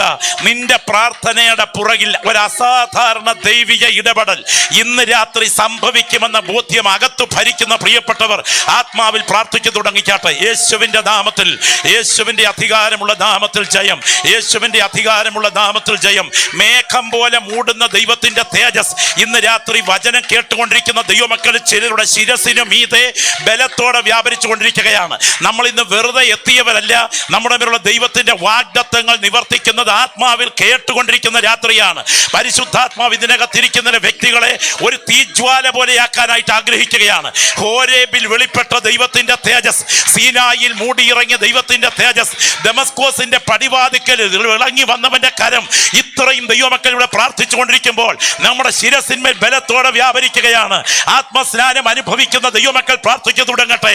പ്രതീക്ഷിക്കാത്ത ചില പോരാട്ടങ്ങൾ, പ്രതീക്ഷിക്കാത്ത ചില വെല്ലുവിളികൾ, വാഗ്ദത്തത്തിനെതിരെ ഉയർന്നു നിൽക്കുന്ന യുദ്ധങ്ങൾ ആത്മാവിൽ ആരാധിക്കുന്നതിന്റെ കണ്ണുകൾ കൊണ്ട് കണ്ടുകൊണ്ടിരിക്കുമ്പോൾ ഗോലിയാത്ത് നിന്ന് വെല്ലുവിളിക്കുന്ന കാഴ്ച ആത്മാവിൽ ആരാധിക്കുന്ന ദൈവമക്കളുടെ ചെവികളിൽ കേട്ടുകൊണ്ടിരിക്കുമ്പോൾ പരിശുദ്ധാത്മാവ് ഞാൻ വിളിച്ചു പറയുന്നു, യേശുവിന്റെ നാമത്തിൽ ബർബരന്മാരുടെ ചില പ്രതീക്ഷകൾ പ്രാർത്ഥിക്കുന്നതിന്റെ കാതുകളിൽ മുഴങ്ങിക്കൊണ്ടിരിക്കുന്ന സമയം അതിനെ മുഴുവൻ തച്ചുട കണ്ണടച്ചുകൊണ്ട് നിന്നെ കുറിച്ചുള്ള ദൈവത്തിന്റെ വാഗ്ദത്തം നിവർത്തിക്കേണ്ടതിന് ആ ബലമുള്ള കരം ഉയർന്നുകൊണ്ടിരിക്കുന്നു. ആത്മനിയോഗം പ്രാപിച്ച ദൈവമക്കൾ പ്രാർത്ഥിച്ചു തുടങ്ങട്ടെ. ചിലത് ഇവിടെ മുറിയുന്ന രാത്രിയാണ്, ചില കെട്ടുകൾ ഇന്ന് രാത്രി അഴിയുന്ന രാത്രിയാണ്. യേശുവിന്റെ നാമത്തിൽ സംഭവിക്കട്ടെ. Glory glory glory hallelujah. ദൈവത്തിന് മഹത്വം, ദൈവത്തിന് മഹത്വം, ദൈവത്തിന് മഹത്വം. വചനം കേട്ടുകൊണ്ടിരിക്കുന്ന ദൈവമക്കളെ ഞാൻ പറയട്ടെ, എത്ര കനത്ത പ്രതിസന്ധിയിലൂടെയാണ് പ്രാർത്ഥിക്കുന്ന നീ കടന്നു പോകുന്നതെങ്കിലും നിന്നെ കുറിച്ചുള്ള ഹേരോദാവിന്റെ പ്രതീക്ഷ നടക്കില്ല. ദൈവത്തിന്റെ വാഗ്ദത്തമേ നടക്കൂ. വിശ്വസിക്കുന്ന എത്ര പേര് ഇവിടെയുണ്ട്? വിശ്വസിക്കുന്ന എത്ര പേര് ഇവിടെയുണ്ട്? നിന്നെ കുറിച്ചുള്ള ഗോല്യാത്തിന്റെ പ്രതീക്ഷ നടക്കില്ല. ദൈവത്തിന്റെ വാഗ്ദത്തമേ നടക്കൂ. വിശ്വസിക്കുന്ന എത്ര പേര് ഇവിടെയുണ്ട്? നിന്നെ കുറിച്ചുള്ള ബർബരന്മാരുടെ പ്രതീക്ഷ നടക്കില്ല. എന്റെ ദൈവത്തിന്റെ വാഗ്ദത്തമേ നടക്കൂ. കാരണം എന്റെ ദൈവം ഇടപെടാൻ എഴുന്നേറ്റാൽ അത്ഭുതങ്ങളുടെ ദൈവം മരിച്ചിട്ടില്ലെന്ന് ഈ തലമുറയിൽ തെളിയിപ്പാൻ അവന്റെ കരം ഇന്നലെ ഉയർന്നിട്ടുണ്ട്. ഞാൻ ഓർക്കെ ഒരു കൊച്ചു സംഭവം ഞാൻ പറയാം. ലോക ചരിത്രത്തിന്റെ ഒരു കാലഘട്ടത്തിൽ അതിൻ്റെ അകിലും പിടിയും കൈകളിൽ എടുത്തുകൊണ്ട് നിന്ന ഭരണാധിപത്യമാണ് ഇംഗ്ലണ്ട്. ലോകഗതിയുടെ നാഴികക്കല്ലും മനുഷ്യചരിത്രത്തിന് നട്ടലും കാലഗതിയുടെ കാതലും എന്ന് വിശേഷിപ്പിക്കാവുന്ന ഇസ്രായേൽ ജനതയ്ക്ക് ജന്മം കൊടുക്കാൻ ദൈവം ഈ കാലഘട്ടത്തിൽ ഉപയോഗിച്ച ഗ്രേറ്റ് ബ്രിട്ടനെ നിങ്ങൾക്കറിയാം. പക്ഷെ ചരിത്രത്തിൻ്റെ യാത്രയിൽ അറബികളുടെ എണ്ണക്കിണറുകളിൽ കണ്ണുവെച്ചുകൊണ്ട് ഗ്രേറ്റ് ബ്രിട്ടൻ തങ്ങളുടെ പ്രതിജ്ഞയിൽ നിന്ന് പിന്മാറി. ഇസ്രായേലിന് പലസ്തീൻ നാട്ടിൽ സ്വതന്ത്ര രാജ്യം അനുവദിക്കാൻ പാടില്ല എന്ന് UNOയിൽ ശക്തമായി ഗ്രേറ്റ് ബ്രിട്ടൻ വാദിച്ചു. ചരിത്രം നിങ്ങൾക്കറിയാം. എന്നാൽ ഇസ്രായേലിന്റെ കൊടിയ ശത്രുവും അറബി രാജ്യങ്ങളുടെ പിന്നണിയിൽ പ്രവർത്തിച്ചതുമായ USSR, USSR അവരുടെ ആ പ്രബലമായ ശക്തിയുടെ കാലഘട്ടത്തിൽ അന്ന് ഇവർക്ക് സ്വതന്ത്ര രാജ്യം അനുവദിക്കാൻ പാടില്ല എന്ന് ഗ്രേറ്റ് ബ്രിട്ടൻ വാദിച്ചപ്പോൾ ഇസ്രായേലിന് സ്വതന്ത്ര രാജ്യം അനുവദിച്ചേ പറ്റൂ എന്ന് കൊടിയ ശത്രു രാജ്യത്തെ കൊണ്ട് UNOയിൽ വാദിപ്പിച്ച കരം ആരുടെ കരമാണെന്നറിയാമോ? പ്രാർത്ഥിക്കുന്ന ദൈവമക്കൾ തിരിച്ചറിയണം, ചരിത്രത്തിന്മേൽ ദൈവം ഇടപെട്ടാൽ മനുഷ്യന്റെ കരത്തിനത് പിടിച്ചു നിർത്താൻ കഴിയുകയില്ല. ആത്മാവിൽ ആരാധിക്കുന്ന ദൈവപൈതലേ, നിന്റെ പ്രാർത്ഥനയുടെ മീതെ ദൈവത്തിന്റെ കരം ഇന്ന് രാത്രി ഇടപെട്ടാൽ നിന്റെ അധ്യായത്തെ ദൈവം മാറ്റും. ബോധ്യമുള്ള ദൈവത്തിന്റെ ജന കരം ഉയർത്തിപ്പിടിച്ച് ഒന്ന് പ്രാർത്ഥിച്ചു തുടങ്ങിക്കാട്ടെ. എന്റെ വിഷയത്തിന്മേൽ എന്റെ ദൈവം ഇടപെട്ടേ മതിയാകൂ. ഞാന് ഒരു പ്രത്യേക സംഭവം, ഒരു മാതാവ് പറഞ്ഞ രംഗം എൻ്റെ സ്മരണയിൽ ഓടിയെത്തുകയാണ്. ഭക്തയാണ് അമ്മച്ചി. ഒരിക്കൽ ഒരു ഫ്ലൈറ്റ് യാത്രയിൽ അടുത്ത കണക്റ്റിംഗ് ഫ്ലൈറ്റിന് വേണ്ടി കാത്തിരിക്കുന്ന സമയം, ആ സമയത്ത് ആ മാതാവ് ഒരു എയർ ഹോസ്റ്റസിനോട് ദൈവവചനം പങ്കുവെച്ചു. 10 മിനിറ്റിൽ താഴെയുള്ള സമയമേ ഈ വചനം പങ്കുവെക്കാൻ കിട്ടിയുള്ളൂ. എയർ ഹോസ്റ്റസിന്റെ കയ്യിലേക്ക് പ്രാർത്ഥനയെക്കുറിച്ചൊരു പുസ്തകം ഏൽപ്പിച്ചിട്ട് പറഞ്ഞു, സ്തോത്രം, ഞാൻ ഒറ്റ വാക്കൊന്ന് പ്രാർത്ഥിക്കട്ടെ. ആ കൈ പിടിച്ചൊരു വാക്കൊന്ന് പ്രാർത്ഥിച്ചു. കർത്താവേ, അല്പമിനിറ്റുകൾ കൊണ്ട് ക്രൂശിന്റെ വചനം ഈ സഹോദരിയോട് ഞാൻ പങ്കുവെച്ചു. അവൾ രക്ഷാനിർണയം പ്രാപിച്ചു. എന്നാൽ ഈ ഫ്ലൈറ്റ് അടുത്ത സ്ഥലത്ത് ലാൻഡ് ചെയ്യുന്നതിന് മുൻപ് ഈ വചനം അവൾക്ക് തെളിയിച്ചു കൊടുക്കാൻ അവിടുന്ന് ആരെയെങ്കിലും നിയോഗിക്കണമേ. ഞാൻ ഇന്ന് രാത്രി വചനം കേൾക്കുന്ന ദൈവമക്കളോട് പറയാം, ഈ പ്രാർത്ഥനയുടെ പുറകിൽ അസാധാരണ ദൈവപ്രവൃത്തി നടക്കുമെന്ന് ചരിത്രം തെളിയിക്കും. അത് തിരിച്ചറിയുന്ന ദൈവമക്കളുടെ ഹൃദയത്തിൽ പ്രാർത്ഥനയുടെ ശബ്ദം ഉയരണം. ഈ ലളിത പ്രാർത്ഥനയുടെ അത്ഭുതം എന്താണെന്ന് അറിയാമോ? ആ സഹോദരി ആ ഫ്ലൈറ്റിലോട്ട് കയറി. അവരുടെ ജോലിയെല്ലാം കഴിഞ്ഞ് വിശ്രമിച്ചു കൊണ്ടിരിക്കുന്ന സമയം അതുവഴി വന്ന ആ വഴിയിലൂടെ വന്ന ഒരു മനുഷ്യൻ ഈ സഹോദരിയുടെ കയ്യിലിരിക്കുന്ന പുസ്തകത്തിലേക്കൊന്ന് കണ്ണോടിച്ചിട്ട് ചോദിച്ചു, ഈ പുസ്തകം എവിടെ നിന്ന് കിട്ടി? ദൈവത്തിന് സ്തോത്രം. അപ്പോൾ പറഞ്ഞു, ഈ പുസ്തകം തൊട്ട് മുൻപ് ഞാൻ ക്രിസ്ത്യാനിയായി പ്രതിജ്ഞയെടുത്തപ്പോൾ ഒരമ്മച്ചി എൻ്റെ കയ്യിൽ തന്നതാണ്. അപ്പോൾ ഈ ദൈവദാസൻ പറഞ്ഞു, ആ പുസ്തകം എഴുതിയത് ഞാനാണ്. നിങ്ങൾ അനുവദിക്കുമെങ്കിൽ ഞാൻ അടുത്തിരുന്ന് അതിനകത്തെ തത്വങ്ങൾ നിങ്ങൾക്ക് പറഞ്ഞു തരാം. ആ വാതുക്കൽ നിന്ന് കൈപിടിച്ച് പ്രാർത്ഥിച്ച പ്രാർത്ഥനയ്ക്ക് മുൻപിൽ അടുത്ത ലാൻഡിങ്ങിൽ ഫ്ലൈറ്റ് ഇറങ്ങുന്നതിന് മുൻപ് വസ്തുതകൾ തെളിയിച്ചു കൊടുക്കാൻ ദൈവം ഒരാളെ ഇരുത്തിയത് യാഥാർത്ഥ്യമാണെങ്കിൽ എൻ്റെ ദൈവം ഇന്ന് രാത്രി പ്രാർത്ഥിക്കുന്ന നിന്റെ വിഷയത്തിന് ഇറങ്ങി ഇടപെട്ടാൽ നിന്റെ ലളിതമായ പ്രാർത്ഥനയ്ക്ക് മുമ്പിൽ അധ്യായം മാറ്റാൻ കർത്താവിന് കഴിയും എന്ന് ബോധ്യമുള്ള ദൈവത്തിന് ഞാൻ കരങ്ങളൊന്ന് ഉയർത്തിപ്പിടിച്ച് പ്രാർത്ഥിച്ചു തുടങ്ങിച്ചാട്ടെ. എല്ലാ നാവിൽ നിന്നും പ്രാർത്ഥനയുടെ ശബ്ദം ഉയരട്ടെ. ആ വലത് കരങ്ങൾ ഉയർത്തിപ്പിടിച്ചുകൊണ്ട് ആത്മനിയോഗത്തോടുകൂടെ 1 മിനിറ്റ് ഒന്ന് പ്രാർത്ഥിച്ചു തുടങ്ങിച്ചാട്ടെ. എൻ്റെ വാക്കുകൾ ഞാനിവിടെ അവസാനിപ്പിക്കുകയാണ്. ദൈവശക്തി വിശ്വസിക്കുന്ന നിങ്ങളുടെ മേൽ വ്യാപരിക്കുന്ന രാത്രിയാണ്. പരിശുദ്ധാത്മാവ് ഇന്ന് രാത്രി കൃപ പ്രാപിച്ച നിങ്ങളോട് പറയും, നിങ്ങൾ സാധാരണക്കാരല്ല. എൻ്റെ കൂടെപ്പിറപ്പേ, നിങ്ങൾ സാധാരണക്കാരിയല്ല. അലറുന്ന സിംഹം എന്നതുപോലെ നിങ്ങളെ വിഴുങ്ങത്തക്ക വിധം വാദിച്ചു നിൽക്കുന്ന ചില പൈശാചിക താവളങ്ങളെ ഇന്ന് രാത്രി തകർക്കത്തക്ക വിധം ദൈവിക അധികാരം നിങ്ങളുടെ പുറകിൽ ഉയർന്നു നിൽക്കുകയാണ്. പരിശുദ്ധാത്മാവ് ഇന്ന് രാത്രി പറയുന്നു, ഏത് ഭാരപ്പെടുത്തുന്ന വിഷയത്തോടുകൂടെ ഇന്ന് രാത്രി മീറ്റിംഗിൽ വന്നിരിക്കുന്നു, ഈ മീറ്റിംഗ് കഴിഞ്ഞ് എഴുന്നേൽക്കുന്നതിന് മുൻപ് ആ വിഷയത്തെ തൊടാൻ യേശുവിന്റെ കരത്തിന് അസാധാരണ ശക്തിയുണ്ട്. നിന്നെ കുറിച്ചുള്ള പൈശാചിക പ്രതീക്ഷകൾ അസ്തമിപ്പിക്കാൻ ആ ബലമുള്ള കരം ഉയർന്നുകൊണ്ടിരിക്കുന്നു. പാസ്റ്ററെ, ഇന്ന് രാത്രി ഞാൻ ഒരു ഭാരപ്പെടുത്തുന്ന പ്രാർത്ഥനാ വിഷയവുമായിട്ട് ഇവിടെ എത്തിയിരിക്കുന്നു. ഭയപ്പെടുത്തുന്ന ചില സങ്കല്പങ്ങൾ എൻ്റെ മനസ്സിനെ വേട്ടയാടുന്നു. സഹിക്കാൻ കഴിയുന്നില്ല. പറന്നുയരുവാൻ ചിറകുകൾ ഉണ്ടെങ്കിലും പറക്കാൻ ചിറകുകൾക്ക് ബലമില്ല. ഒരു ദൈവിക വിടുതലിന് വേണ്ടി എനിക്ക് പ്രാർത്ഥന വേണം എന്ന് കൊതിക്കുന്നെങ്കിൽ ആ വലതുകരം ഉയർത്തിപ്പിടിക്കുക. ഞാൻ ഇന്ന് രാത്രി നിങ്ങൾക്ക് വേണ്ടി പ്രാർത്ഥിക്കുവാനായിട്ട് ആഗ്രഹിക്കുകയാണ്. യേശുവിൻ്റെ നാമത്തിൽ നിന്റെ മനസ്സിൽ ഉയർന്നു നിൽക്കുന്ന സങ്കല്പങ്ങൾ, മനസ്സിനെ വല്ലാതെ അലട്ടുന്ന ഭാരങ്ങൾ, സഹിക്കാൻ കഴിയാത്ത മാനസിക വേദനയുടെ നെടുവീർപ്പുകൾ ഈ രാത്രി പരിശുദ്ധാത്മാവ് പറയുന്നു, ശത്രുവിൻ്റെ സങ്കല്പങ്ങളല്ല നിന്നെക്കുറിച്ചുള്ള ദൈവത്തിൻ്റെ പദ്ധതിയെ നടക്കൂ. ഞാൻ ഒരിക്കൽ കൂടെ ആവർത്തിച്ച് പുൾപിറ്റിൽ വിളിച്ചു പറയുന്നു, ശത്രുവിൻ്റെ പദ്ധതികളല്ല നിന്നെക്കുറിച്ചുള്ള ദൈവത്തിൻ്റെ പദ്ധതിയെ നടക്കൂ.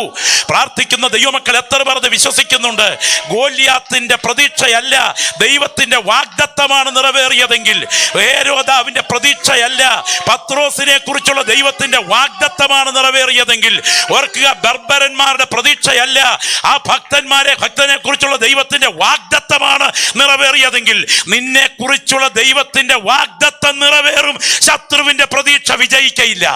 സ്വർഗത്തിലും ഭൂമിക്കും നാഥനായ നസ്രയനായ യേശുവിൻ്റെ അധികാരമുള്ള നാമത്തിൽ ഇന്ന് രാത്രി ഉയർന്നു നിൽക്കുന്ന ഈ കരങ്ങളുടെ മേൽ ദ്രവത്വമില്ലാത്ത തേജസ്സിൻ്റെ കരം ഇറങ്ങിപ്പിടിക്കട്ടെ.